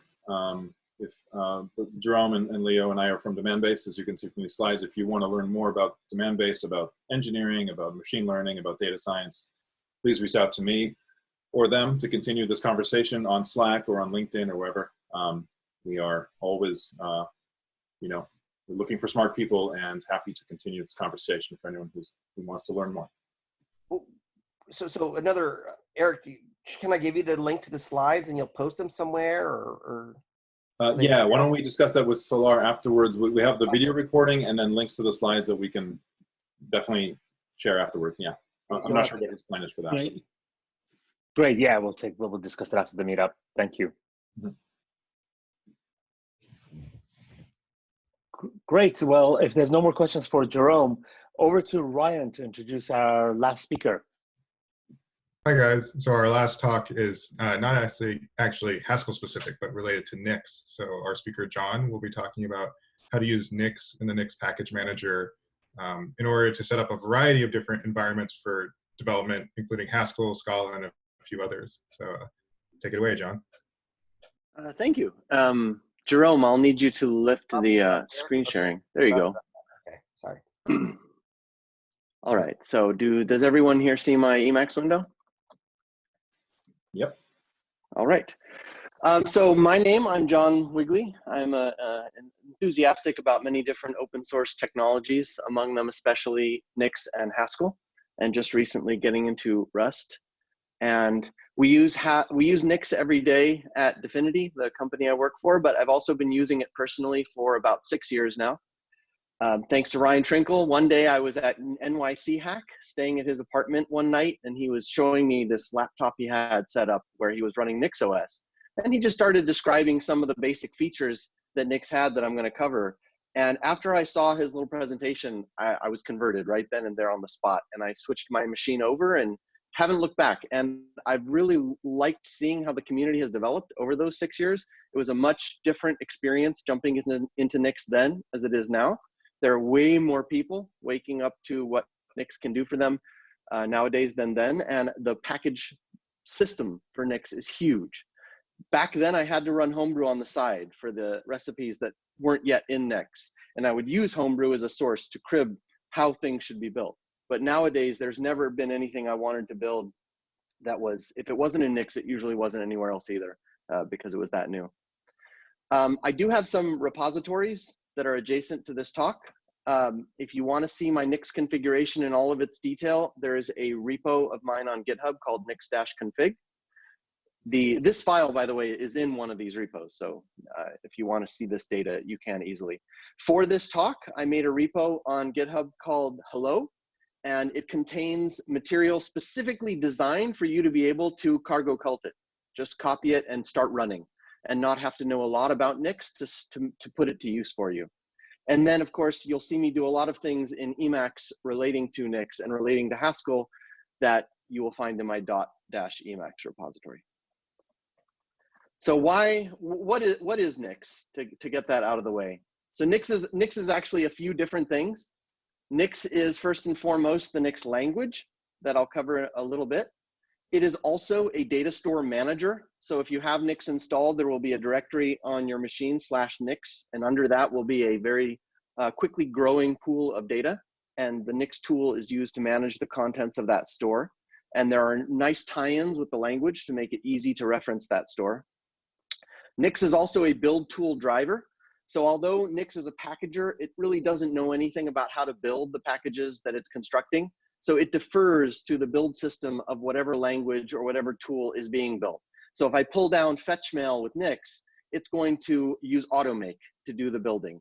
It also knows how to talk to CMake or to Cargo or to Cabal. And as time goes by, it's learning more and more and more of the build systems that are out there. So Nix is not trying to solve that part of the problem. It's more just giving you a declarative way to specify what the build instruction should be at the top level. So if you already have a project set up to use AutoMake or to use CMake, usually your Nix recipe is going to be incredibly small, maybe 10 lines, because Nix is just going to look for certain files in the build tree that it recognizes as relating to build systems it knows about. And if it finds AutoMake files, it kind of knows what to do. It knows whether it needs to generate the makefile.in or whether it just needs to run autoconf using the existing makefile.in. Then it knows to call make. Then it knows to invoke it using make check and make install, etc. So those are all builders that are part of the Nix packages repository. And then finally, Nix is a very, very large ecosystem of package definitions called Nix packages. Nix packages right now has, I think, about 1.2 million lines of Nix code in it and covers tens of thousands of packages. A lot of ecosystems or language environments that have their own suites of libraries, Nix finds ways to import those whole ecosystems into Nix, usually by automated tools. So it's not replicating all the package definition work that's been done by other maintainers. So Haskell packages, for example, these days is imported almost directly in from Stackage and its definition of packages.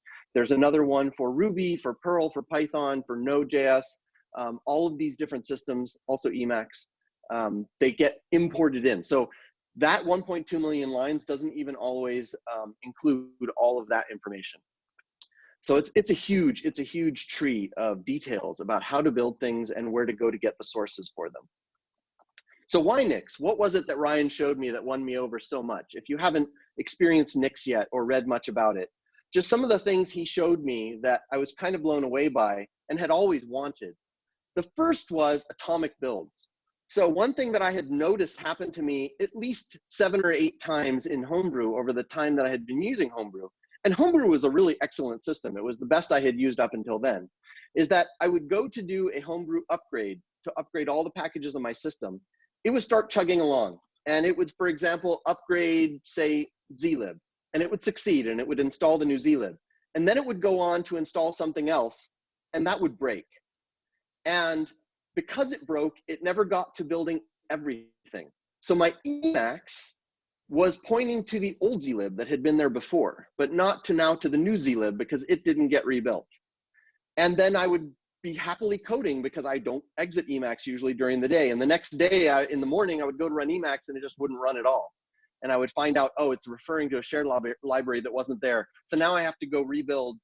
I have to figure out what happened. How did my system break? And how do I get myself back into a working state quickly so I can get back to doing my work? With Nix, if I ask Nix to upgrade the system, there are times, depending on what they've changed in the Nix packages repository, that it may update 8,000 packages. You know, sometimes they'll change something very fundamental, like the version of GCC, and that just wants to sweep through and rebuild the world. Well, either all of those builds succeed or they don't. If they don't, nothing changes from my user environment's point of view. The intermediaries may have gotten installed and they're now in the data store that Nix is managing, but they're not part of my user environment. Furthermore, Nix has this philosophy of making all references to products that are in the store absolute, always. So if I build a project and that project creates a binary that refers to shared libraries, part of the fix-up phase of the Nix build will be to rewrite all those shared library references into absolute paths.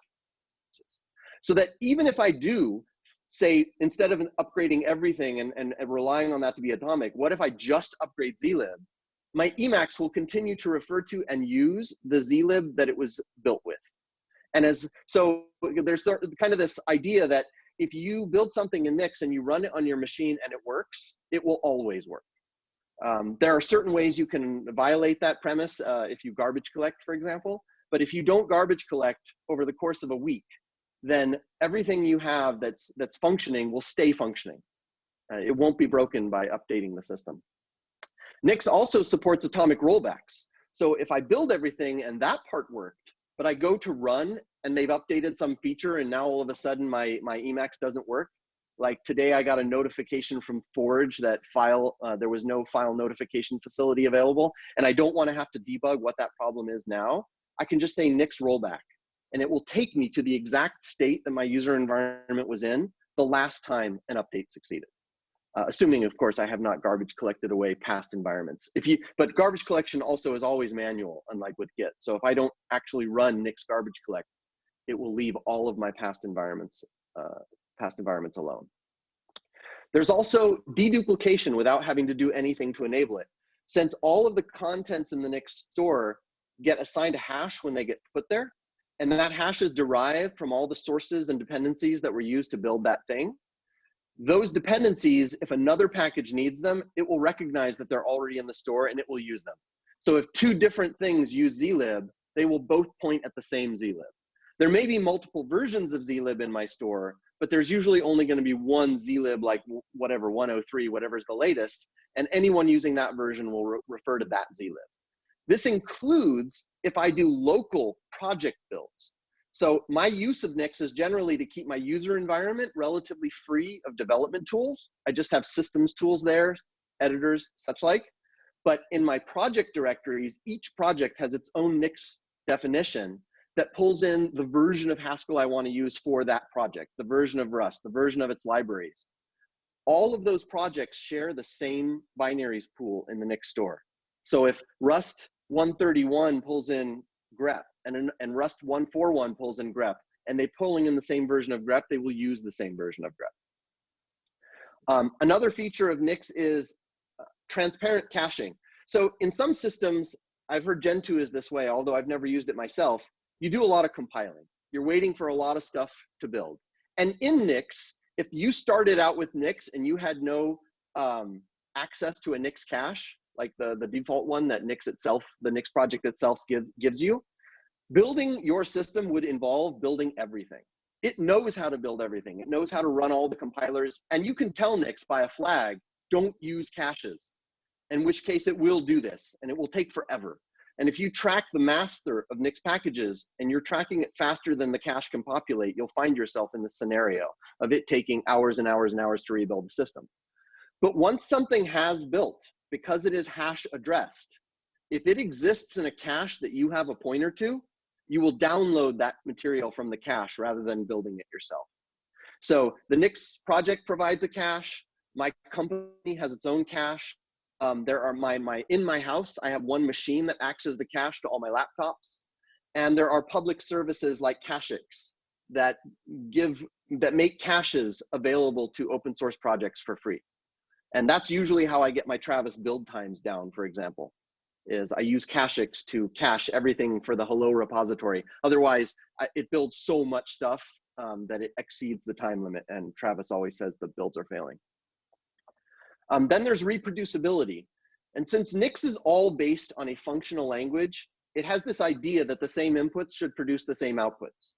So the same source at the same version with the same dependencies should produce the same binaries.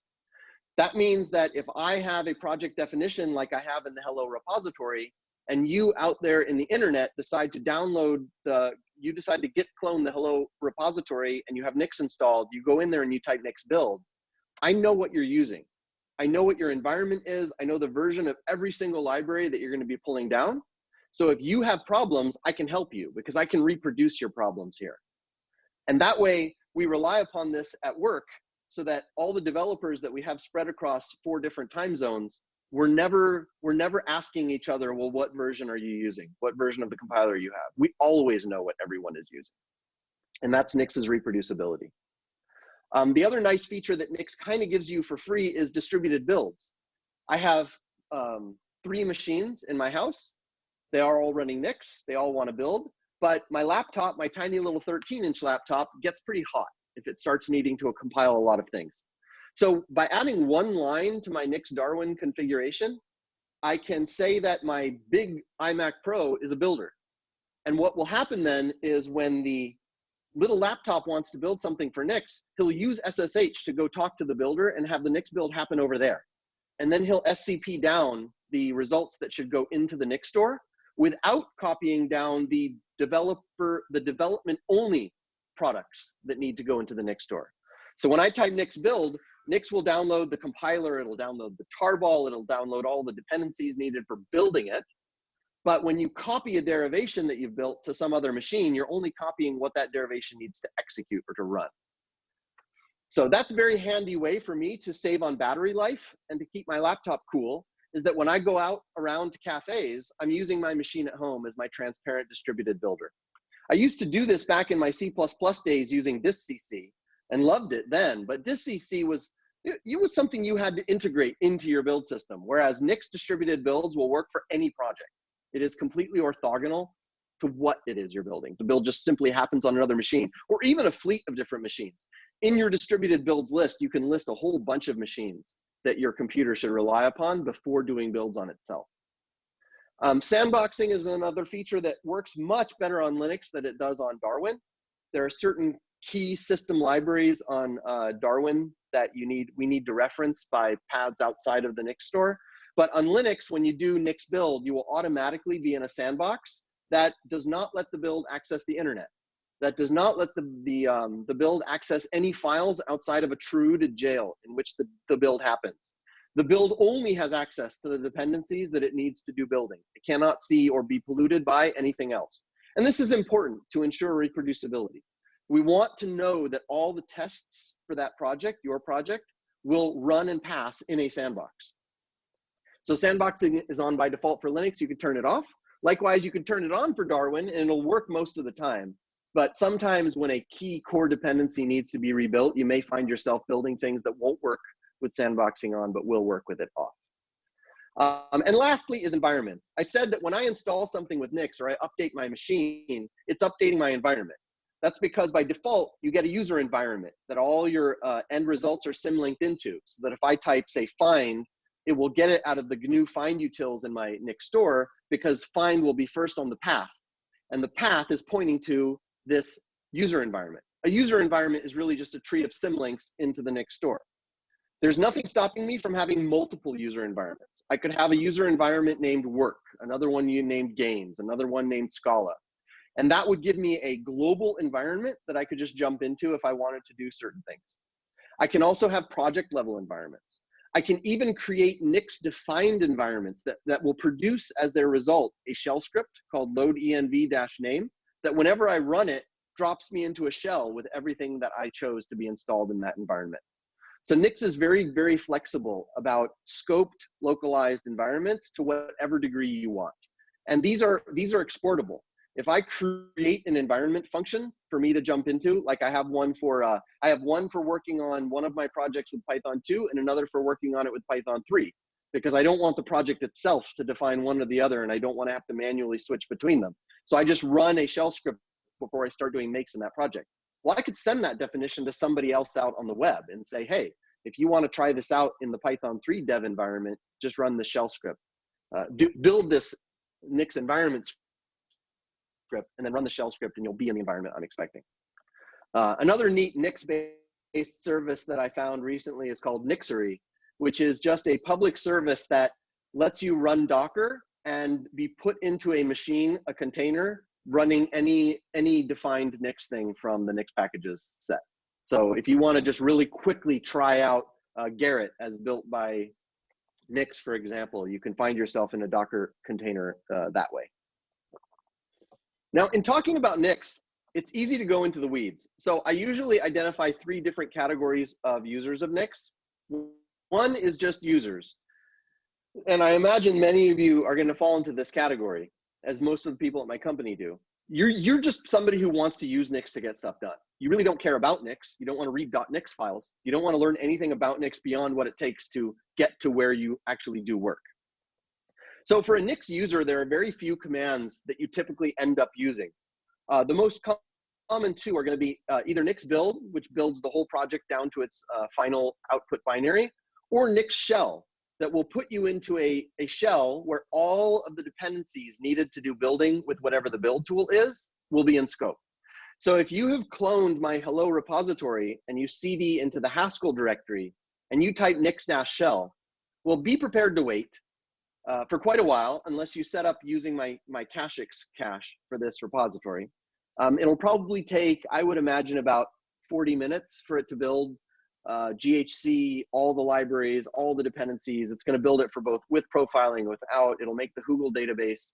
But it will, in the end, get you into a shell where you can type GHCI, and you'll be in the version that I used for that Hello project. That's what I do most of, is Nix shell. Then there's Nix env, which you use for manipulating your user environment. So if you wanted to install tmux for your user account, then you would type Nix env-itmux to just install it for your user. And then finally, Nix search. Nix search lets us do things like say, is there something in Nix packages named fetchmail? And then it will give me, it'll tell me whether it found fetchmail in the Nix packages database. And if so, the blurb that was defined along with fetchmail in that database. And then for power users, if you want to get a little deeper into it, you'll find that Nix shell sometimes has a bit of a pause, or sometimes reaches out to the internet when you didn't want it to. I'm a big fan of coding when I don't have access to internet, so at cafes or on airplanes when I'm traveling. I use dir-env, and dir-env for me is the solution to almost all Nix interaction problems I have. dir-env and some wrapper scripts that I've included in the Hello repository, what it does is it basically runs a Nix shell, calls env inside the Nix shell to see what that environment looked like, exits that Nix shell, and stuffs that into the dir-env definition. So now when I cd into that directory, I don't have to go into Nix shell. dir-env will just change my environment to be what the environment would have been if I had run Nix shell. And since that's always being based on just the contents of a cache file, there will never be any rebuilding. The worst case scenario is either I am not up to date and my dir-env cache needs to be updated, or I foolishly garbage collected before going on a trip and my dir-env cache relates to things that are no longer present. I updated my script to create GC routes to prevent my dir-env contents from being garbage collected, but I haven't yet tested it in anger, so I won't vouch say for it just yet. Then in conjunction with dir-env, the real magic is using a project called Emacs dir-env. And this lets you hook Emacs into dir-env so that as I change buffers, if I'm in a buffer that's in one project and I change to a file that's in another project, dir-env will, or Emacs dir-env will change my global Emacs environment variables to be as if I had started Emacs from that other project. And I even have it tied into eShell here. So I can say cd source hello. If I type cd Haskell, you'll see in my mode line down here, it's telling me all the changes it made to the environment going into Haskell. And now I can say ghc -- version, and it shows me that I'm at version 882. Well, if I go out and I type ghc -- version, I don't have GHC available anymore. Or I can go into Rust, still no GHC, but now I can say, oh, Rusty, what's your version? And so this works for both being in eShell and CDing around. You'll need to look at my .emacs file to see how I have that hooked up, or it also works for just editing files. So if I go into the Haskell main.hs file, I will again see a little notification down here at the bottom. It's a little noisy, but I like it because it reminds me that something's happening. And now when I'm in here, I can do meta bang because, as I said, it changed my global Emacs environment, and I can say GHC version, and now I'm again at 882.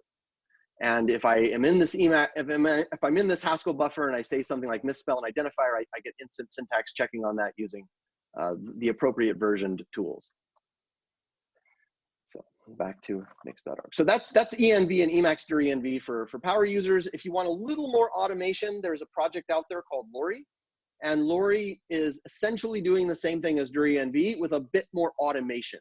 So it will run as a background daemon process, and it will keep your dir-env cache up to date as files change that might affect it. Whereas I kind of go the other route. I want all cache updates to be absolutely manual so that I'm never pausing at an inopportune moment, like say, giving a demo. The third category, that was the category of users. The second category of Nix people is maintainers. So these are people who are also Nix users, but they need to know enough to edit the .nix files in their projects because they're going to be setting up build structure for their users, but they're not really necessarily Nix heads. And they don't want to go into Nix packages. They don't want to really get deep into the Nix language, but you kind of need to know enough about Nix to be dangerous. And This is mainly going to be done based on cargo culting, copying recipes from the web. But I will say one of Nick's downsides right now, I would say, is discoverability. There are a lot of things that in Nix, it's common to want to know, but hard to know how to ask it, and harder even still to coax Google into giving you the answer that you're looking for. The best resource in this sense is to go to the #NixOS channel on Freenode, probably the best place to ask live questions about Nix. Feel free to also reach out to me if you want. So Nix doesn't make finding these things really all that great. And the documentation could be a little better, but again, it's improving all the time. Using Nix a few years ago was a lot like using Git in the beginning. Git's gotten a ton better at documentation, and I think Nix will catch up with it as well. So if you're a maintainer of Nix code, as opposed to someone just using it, there are a few more commands that you're going to use a lot of. One really, really handy one is Nix edit. So if I'm in a situation or a scenario where I know the attribute that I am able to build, like that Nix packages fetch mail that I saw by running Nix search fetch mail, it told me that the attribute was Nix packages.fetchmail. If I say Nix edit Nix packages.fetchmail using that same attribute, I will be jumped into the file that defines that attribute. And now I can see exactly how fetchmail gets built, which, because it's an automake project, there's no instructions on here on how to build it because Nix can infer how to build it. All that this file defines is what is the version of fetchmail, where are we going to get those sources from, what's the hash on those sources, which will prevent injection attack possibilities, what are the dependencies that Nix needs to make sure are available in order to build fetchmail, and it makes these dependencies available to the fetchmail build within the sandbox. What configuration flags might be needed in addition to what automake is going to discover, and then some metadata that defines this project within the Nix packages repository. So that's Nix edit, very, very handy tool. There's also Nix log, which I can as well use here. Let me release this. This will let me see what was the build log for when fetchmail built, the version that I am looking at in my current Nix store. And this is available until it gets garbage collected. So even if I roll back to a previous user environment, I can see the logs for the build that I'm using in that user environment. Nix ping store is if you are using a other store to cache binary products, for example, at work, you can use Nix ping store to see if you can have access to it. It's a very handy way to debug connection problems. Nix locate is something you can separately install. It gives you a command called, the package is called Nix index. It gives you a command called Nix locate. And with Nix locate, I can say, you know what? I don't know which package provides bin SQLite 3, but can you tell me which ones would build that? And then it goes through and it finds all of the output target paths for the different Nix packages that are known, and will tell me which ones will create an output path in my user environment called bin SQLite 3. It takes a while for Nix index to build that information, but once you have it, it's pretty invaluable. Nix info just gives you information about your current Nix machine. Always great if you have users you're trying to service and you need to know what version of Nix they're running and what system they're on. And finally, Nix bash completions or Nix ZSH completions. All very, very useful for remembering all the various options. The third class of Nix users who I'm not really going to address in this talk today are developers. So these are people who are going to do things like pop into the REPL to try out expression evaluations, use Nix eval to see why something they're writing is getting a recursion failure, asking Nix, you know, there's a runtime dependency of fetchmail on OpenSSL. I can say Nix y depends, let's see, Nix packages.fetchmail on Nix packages.OpenSSL, and it'll tell me, let's see here, it's telling me it doesn't depend upon it. I saw that working before. I don't know which invocation. Oh, sorry, it's dot out,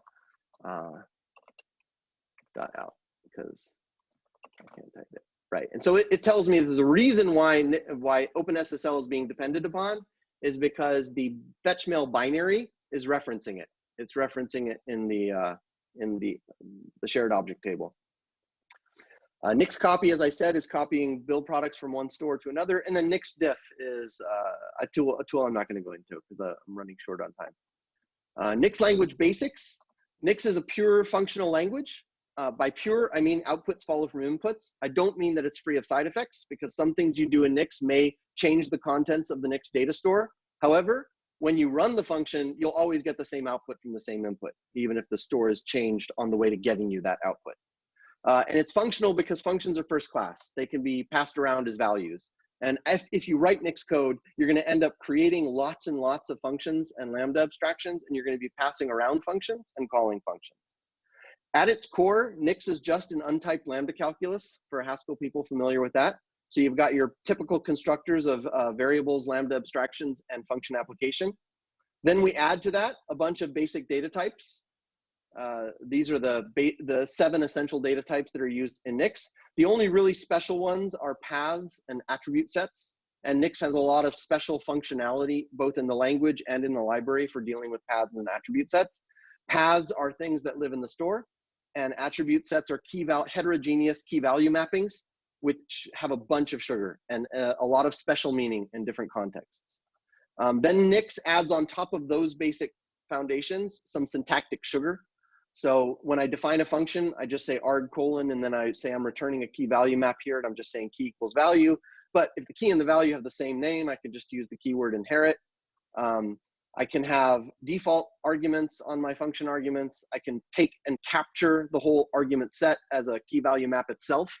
I can say ... because I don't care about arguments, extra arguments you pass me.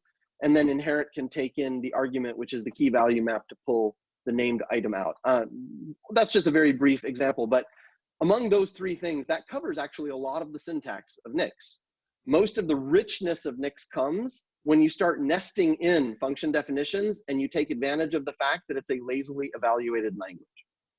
That allows a lot of magical things to happen. And then Nix also, I won't cover that, has a ton of built-ins.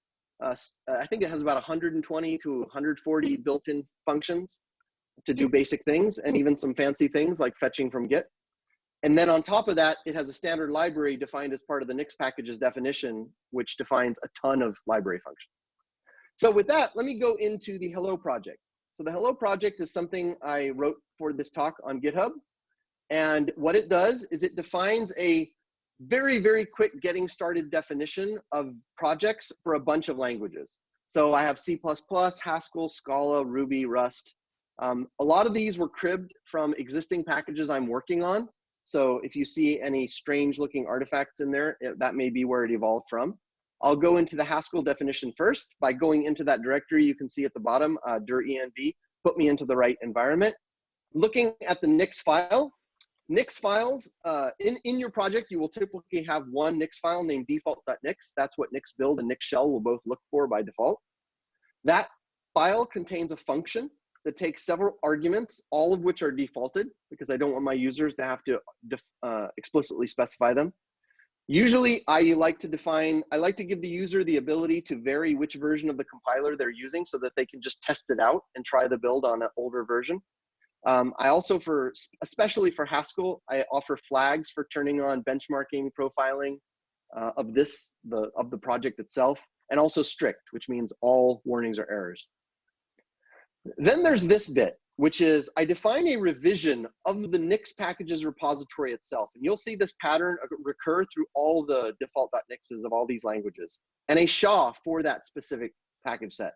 And that's because I want to pin the project to a very specific tree of dependencies so that I'm not having to deal with cross-dependency bugs on GitHub. Then PKGS, what it does is it uses a built-in to fetch the tarball from GitHub, check that that tarball matches the SHA, and then alters the Nix packages definition to allow unfree packages if they're necessary, but not allow broken packages unless that's necessary. I have the line here just so that I can easily toggle that. And then I allow overlays, which in this case, I'm doing a very fancy overlay to make sure that everything builds a Google database. And then the remainder of this is something you can just copy. Not all of it is explicable in the context of time we have remaining, but basically Haskell packages.develop package is a very, very fancy function provided by the Nix packages repository that is very smart about Haskell projects. It knows how to read your .cabal file to figure out what your Haskell dependencies are and turn that into a list of Nix dependencies on those Haskell libraries. It also knows how to take an HPAC package.yaml file and auto-generate it to a Cabal file to get its dependency information.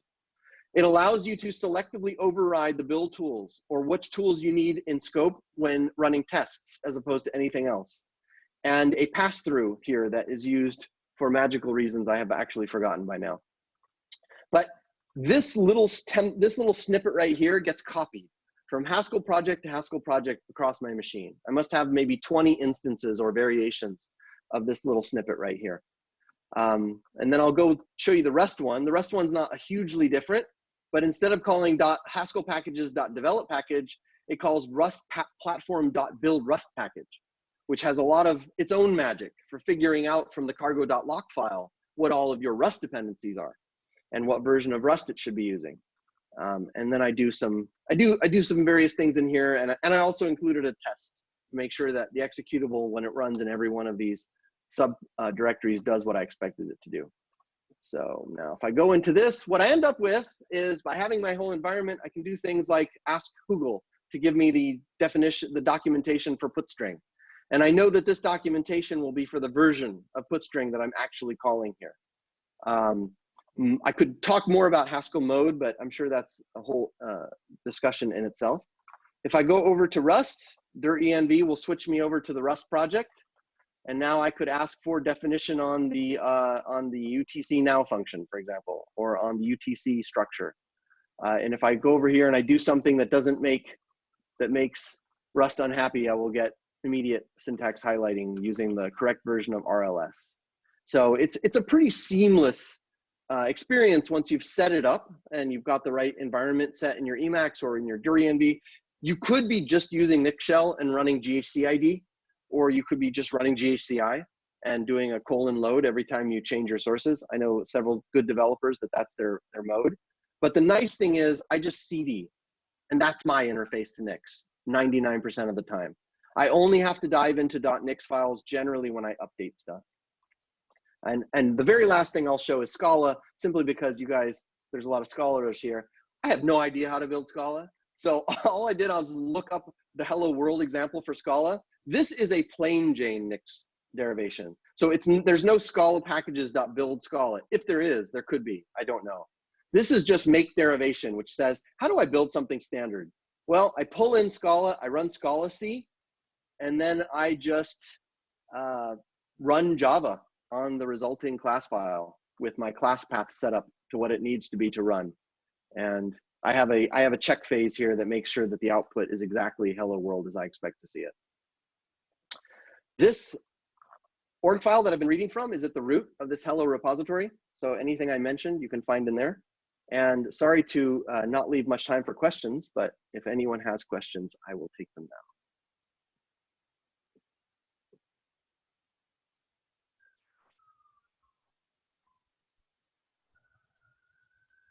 So I guess I can relay people's questions. One of the questions that people had was, can Nix work with Stack, or is it as a replacement for Stack?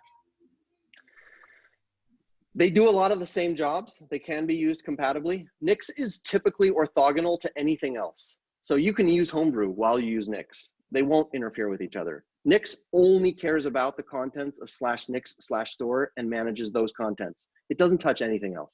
So if you're using Stack, Stack can do its own downloads, pull its own stuff, but then when it wants to say get zlib or use some external system tool, it could be getting it from Nix. I haven't tried that combination myself. Good question for you, John. You mentioned the fact about how you become a maintainer on the Nix repo. How do you move from being a maintainer to actually having permission to merge with the Nix group? Is there a set procedure or? You know, I actually don't know. When I started contributing to Nix, I was one of the few people really caring about Darwin support. So by like my 40th pull request, somebody said, hey, why don't we just give this guy commit rights and save ourselves some time? And that's when it happened. there was nothing official, nothing formal. Okay, cool. Okay, so I just got to do a lot of PRs and Yeah, I think there's a Hey. Nix organization now, and I would contact them. Okay, cool. Hey, John, there was another question. Does Nix support proxy servers in different network environments, like a home environment versus a work environment? We have had pretty good success at work. For example, we use Okta and Duo to give people access to our servers, and things have been working fairly well. I mean, what Nix wants is it wants to use HTTPS, it wants to use Git, it wants to use SSH. As long as you can get that access to Nix, Nix doesn't really care about much else in terms of network connectivity. And I guess this is a related question, but can Nix support caches or repos in a clean environment that are disconnected from the internet? Absolutely, yes. You can run your own. You can run your own Nix caching server at any time. Like you can take any one developer's machine and you could just pre-populate your cache on a given day from what was on their machine, and then from that day forward, disable your access to the global NixOS community provided cache, and only point your machine at that internal cache you set up.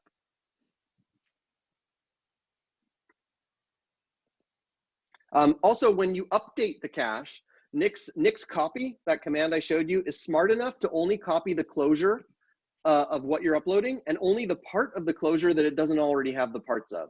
So if I build something that's a tree of 1,000 build products and I put it in my cache, yeah, that copy may take a while. I did a copy to my laptop the other day that copied 90 gigabytes. Then I do a rebuild. I change some dependency and 20 things in that build tree changed. Only those 20 go over. So it's an incremental update of the cache each time you do a build. So if you, and it doesn't need any special build system either. You could have Jenkins as its last build step as a post build hook, just run Nix copy as long as it has SSH access.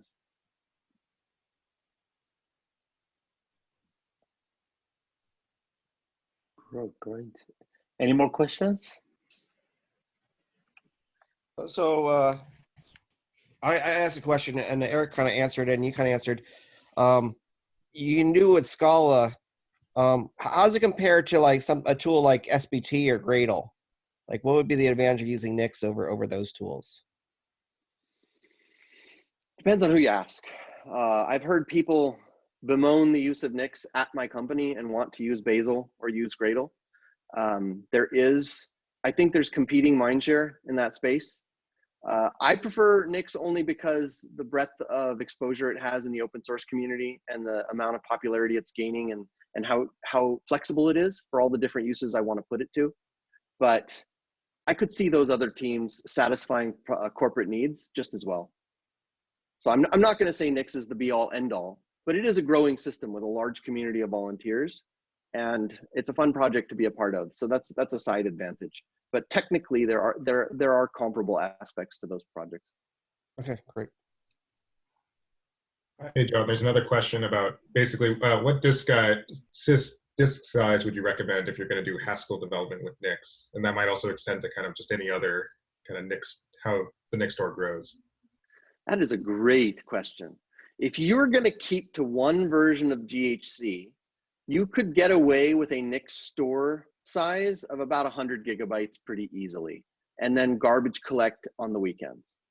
I have a 2 terabyte drive. I usually collect my Nix store when it gets to be about 300 to 400 gigabytes in size. It takes months to get that big. So we're not talking about using up terabytes of disk space in any short order of time. I also have a ridiculous number of packages and different versions of different compilers installed, as well as their entire dependency trees. So it's almost unfair what I'm putting my disk through. I think the typical Nix user is going to have store contents on the range of 15 to 50 gigabytes most of the time. And Nix wants an SSD, let me tell you. I mean, there are so many inodes in that Nix store that the IOPS are what you want to optimize for. Nix does not allow itself to be placed on an external device. Unfortunately, the /Nix directory has to be, well, Linux users can do it. You can do it with bind mounts, but Darwin users can't. We do it a different way in Catalina with a shadowed volume, an APFS volume. But typically, the Nix store is going to be located on whatever your boot SSD is.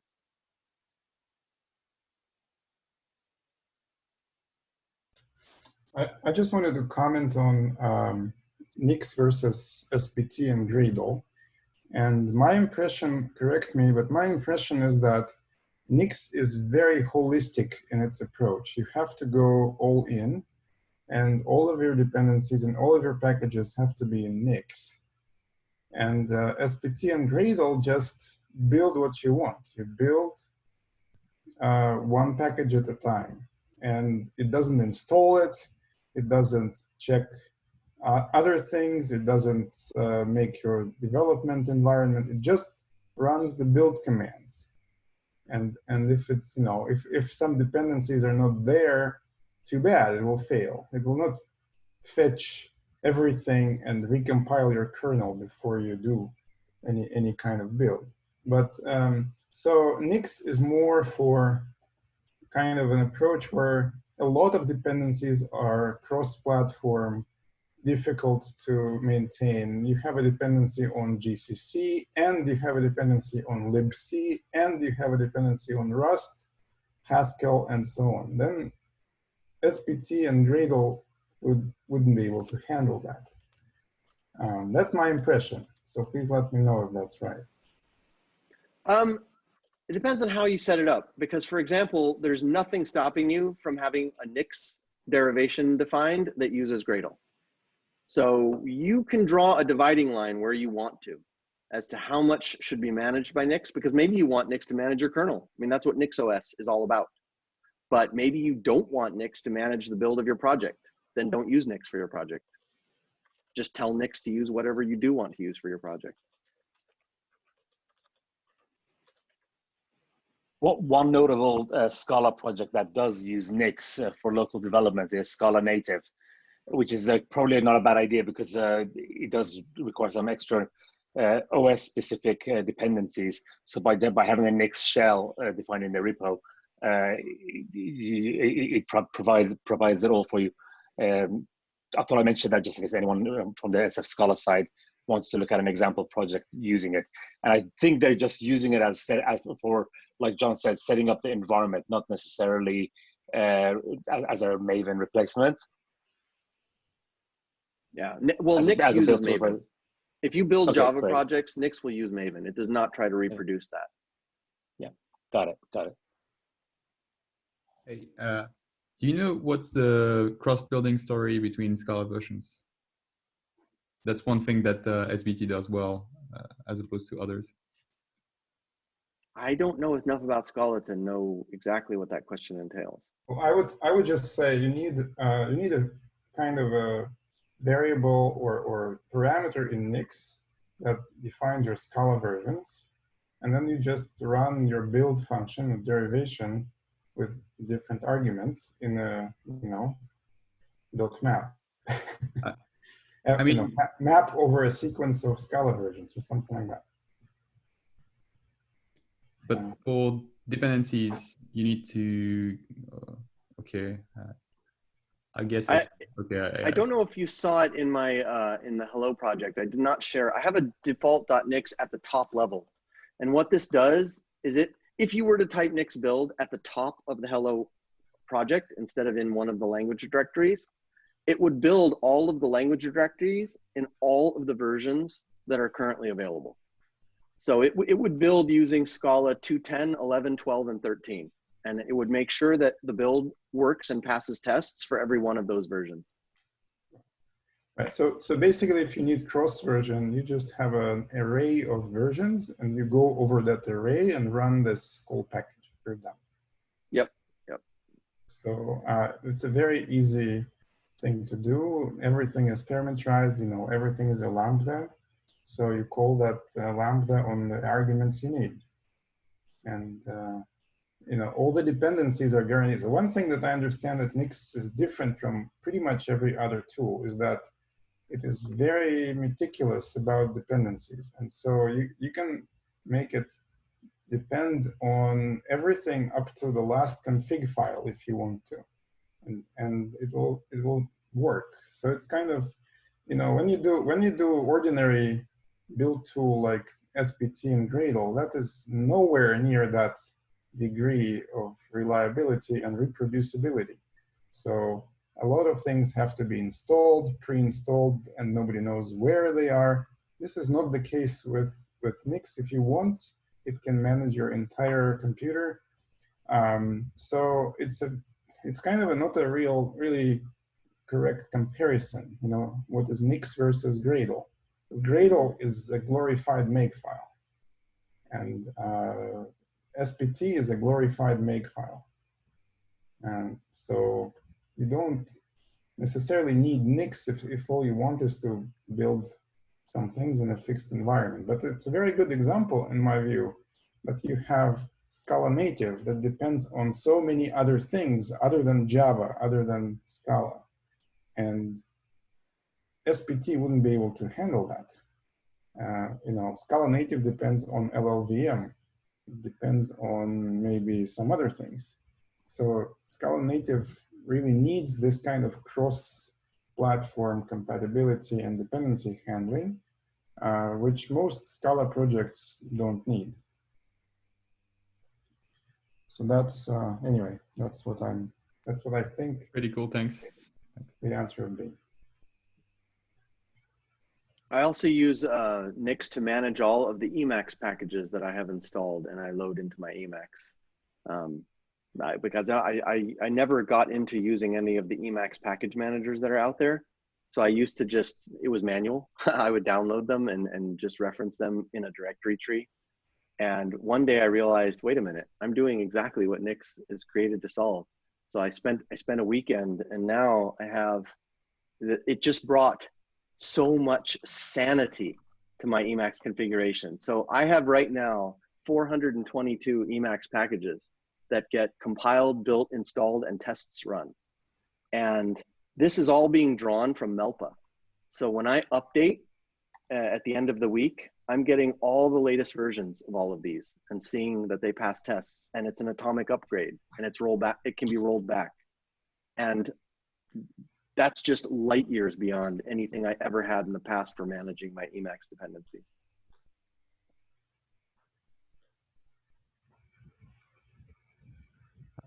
I have another one.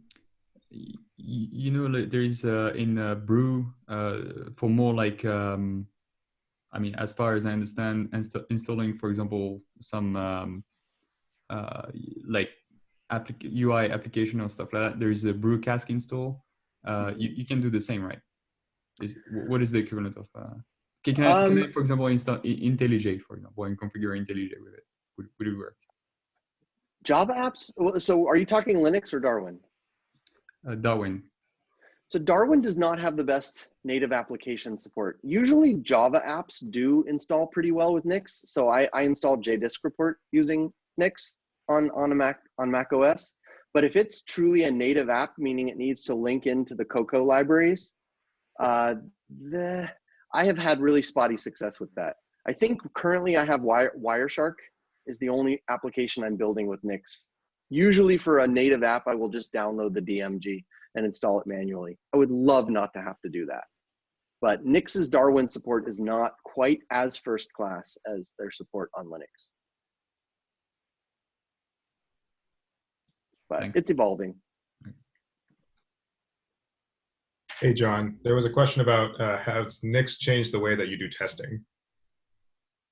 Has Nix changed the way I do testing?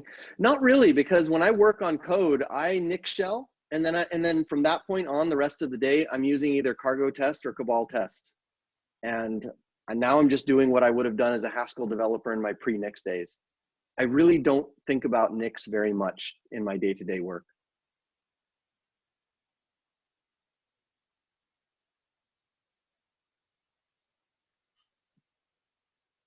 Great.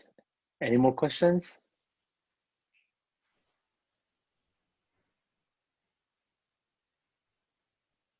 And I'll be on the Slack channel for, I'll stay in that Slack for a couple days, and I'll answer questions as they're asked there too. Awesome, awesome. Thank you, John. Really appreciate your insight into the Nix.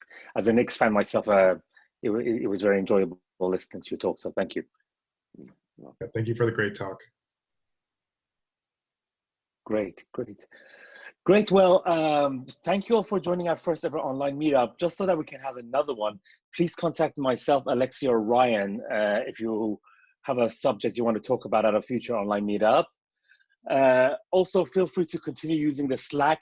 If you want to use your Slack, if you want to use the instance of Slack we have to talk to non-work colleagues, feel free to do so. It's not just limited to using it for this meetup. We are hoping to have the video of the talks from tonight available on functional.tv. When that gets published, we will announce it on the relevant meetup pages and on Twitter if you follow me, Alexi, or SF Scala. And other than that, Alexi, is there anything you want to add before we wrap up? And Ryan also? Anything, Ryan? Yeah, I just wanted to reiterate that yeah, if anyone wants to give a talk on really any topic kind of even related to Haskell, so as you saw John's talk was related to Nick's, feel free to contact me, or if you have any concepts as to other events that you'd like to see, please let me know. And also, once again, a big thank you to Demandbase and everyone from there for hosting us with their Zoom and all the help they did to make this event go well. Eric did a fantastic job of being mute police amongst many other effort. Yeah, I generally can't thank you enough. Yeah, I can't thank Demandbase enough. And please let us know how we can help Demandbase in return. If there's anything more you want to say about Demandbase, please do so before we all log off. Yeah, well, first of all, it's my pleasure, and thanks to you guys for organizing a great meetup. And also, if people know about other meetups, you know, I'm a fan of a lot of meetups that involve machine learning, data science, NLP. Reach out. Maybe we can host another one, because, you know, we pay for the enterprise version of Zoom. It went pretty well today, and I'd love to keep doing this if I can. So please feel free to reach out to me for other meetups. No, thank you, Eric. We definitely would love to do that. And considering we had a lot of content, what was impressive for first time running an online event was that at the peak of the meetup, we had about 70 attendees on meetup. Yeah. And by the time John finished, it only went down to 55, which means the fact that everyone enjoyed having the three talks right to the very end. So that was great stats, I thought. Yeah, I saw that. It's great. And the Slack channel was populated. I think we had 55 people at Slack, and so, you know, I was worried a bit that people will not be able to log into Slack, but I think everybody here is really a pro. I think it testifies to the level of Scala and Haskell people. They can master Slack for sure. So everybody was in. So really cool. I think actually I wanted to ask you guys. Feel free to you know, raise a hand, or is there anything the participants, the audience, the speakers want to see improved? Can you give us any tips for the next time we do it? Anybody? I think, and feel free to comment on Slack as well. Sorry, go on. I think joining the Slack was a little challenging for me, just finding the URL. Okay. But yeah, a search on Google made it. Okay. Did you see in the description, I couldn't find the link, basically. It is there. Yeah. Maybe it's there. It is there. Yeah. Let me just. I could swear I put it there, but maybe, and I did send an email out to the mailing list with it on it as well. It is on the very bottom of the description. Yeah, but it worked in the end. Okay, so make Slack URL more prominent. What else? Was everybody able to ask the question? Should we allow voice questions? Did the Slack questions work okay? Did you guys feel like you were able to ask questions when you wanted to? Okay, looks like everybody is in agreement. You know, in Russian we have a saying: silence means agreement. So I'm assuming. One thing to consider is that we didn't make use of the chat in Zoom. Yes. And so, I mean, is that something? I think the problem with that is if you put links there, or like tell everybody, okay, ask your questions in the chat, like people who come in later, they don't see the history of the chat, right? That's right. So That's right. it's a little challenging, and I think something like Slack, although I agree it can be a little challenging to join a new workspace, but you know, something like that definitely works better than the chat here. Although maybe I should enable it for like just speaking to the host. So if you have a specific problem about Slack or something else, I can address that. But you know, I really appreciate it, Eric. I think it was a good call because, you know, I think it really was clear how to use chat on Zoom because it was nothing. So if people had to use Slack, so actually, you know, my initial idea was to kind of use it as a triaging tool, but I think that was best. I want to ask anybody, did anybody try to use chat on Zoom to raise concerns, or was it not necessary? Is there anybody here who kind of wanted to chat on Zoom itself? Maybe it's me again, but I just can't find it. Like I don't know. Maybe I'm getting old, but I can't find the it may chat. not have been enabled when the meeting started, but I went into Zoom settings after it started and made it so that you could chat. And I think because the meeting had already started, it was too late. It didn't like appear for people at that point. Yeah, I tried to do the same. I wanted to make sure that chat is managed properly. I couldn't find it, and when I found it, finally, it said chat disabled, which I think was perfect. So that's kind of so which is great. But yeah, I agree. We'll make the joining the Slack thing definitely more prominent. And the advantage Slack has over that chat is that once the Zoom is closed, we won't lose the conversation. People can continue talking for the whole next 1 week about what was discussed here, which is quite nice. Yeah. One question I have, I don't know if this is possible. You know, when you are on Slack, there is a notion of topic, which is a message on top of the window. So is there anything like, ideally we would place an overlay on Zoom, go to Slack for questions, right? Like if you joined in the middle and didn't read anything like a lot of people do, right? Then basically an overlay would help to direct people to the resources. So I don't know if this is possible, but I think, you know, that would solve a lot of problems if during like anybody else's presentation, if the host can put an overlay with basic URLs for this meetup, you know, that would answer like FAQs for this meetup, right? Like if you came late and didn't read anything, go to this FAQs if you experience any problems first, and then, you know, raise your hand and do stuff, right? Like that would solve a lot of problems, I think. I don't know if it's possible or not. I'll look into that, but also just one of us, if it's our screen share is just that like Slack message here, join here, then between speakers, you can just go back to that and have people. Right. To make it more often, to show that's actually a good point. The slides I had done did have that on it. So maybe between speakers, we always go back to to our set of our holding slide. Right. That would be a constant reminder. Right. The other thing that the other thing we could explore is that we could have all speakers use a template that we create for the meetup, and then that template will always have it as the footer. Right.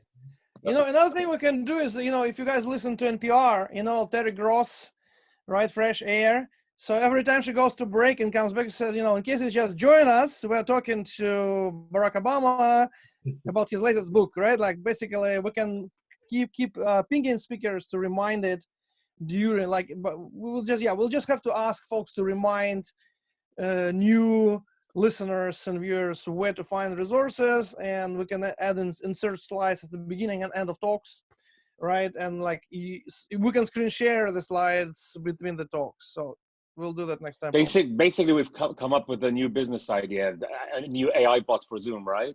Exactly. Yeah, exactly. Another interesting point too is that in Slack you can have threads. So if someone posts a question, you can answer within the thread. So the main channels stay clean. That can be interesting to try to make people do that. Yeah, for sure. Yeah, for sure. Making people do stuff is always an interesting undertaking. Yes, cool. All right. So in case you guys think of something later, right? So please contact organizers on Meetup. You just click contact organizers. It creates a message which goes to all of us. So if you can think of anything else we need to improve, or if you want to give a talk, right? Propose a topic. Now we are more flexible because we basically can do these meetups as frequently as our families in quarantine allows. all right? Especially next week is school break. So, you know, or 2 weeks or whatever. So we can do more. So please ping us with the topics. And we'll do more of this. I think it turned out well, so we can do, between several of us, we can do this actually more easily than before. Yeah. And next time, everyone bring a glass of wine with you. Yeah. You know, I'm a bit way ahead of you here. I have mine. So mine is downstairs. You guys will all disappear by the time I go and get it. But next time I'll be more organized. Yeah. Yeah. See, you're all organized. I'm not. Yeah. Next time I'm gonna have a bottle on my desk for 5 o'clock. You have a lot of wine in your Slack messages, so I assume you should have a glass too. Exactly, it's been on my mind. That's what's next. Yeah. So Laura, on that topic, you had asked about hosting another meetup at Demandbase. I was a little hesitant because there was a cost associated with it, but now that it's on, do you actually have some speakers in mind for something else? Definitely, I would like us to have a meetup every month. So if you guys are happy to help us with the hosting this again with your Zoom account, I can work more actively on finding someone for April. When we first spoke, I did have a speaker for April, but the speaker I had pulled out because he was flying in from the East Coast to here, and because of the whole virus situation, he canceled his flight. But now that we can do it online, I may be able to get a speaker, even if they're not based locally, to do a talk. So I think if you guys are happy to help us again, I'll definitely proactively will find a speaker for April, and we can work on a date that suits you guys and works for the speaker. Yeah, sure. I mean, happy to.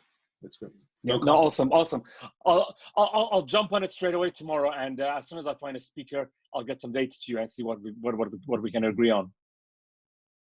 Okay, sounds good. Yeah. No, thank you so much, Eric. Thank you so much. You guys have been awesome. Thank you, guys. On this great note, let's reconvene soon. Let us know of anything, and thanks again, everybody, for the amazing first online meetup. Cheers. Stay safe. Stay happy. You all. Thanks, everyone. Thank you all attendees, and thanks everyone at Demandbase. Really, thank you. It was awesome. Thank you. Let's carry on chatting on Slack. Bye. Let's not sleep. Bye. Bye.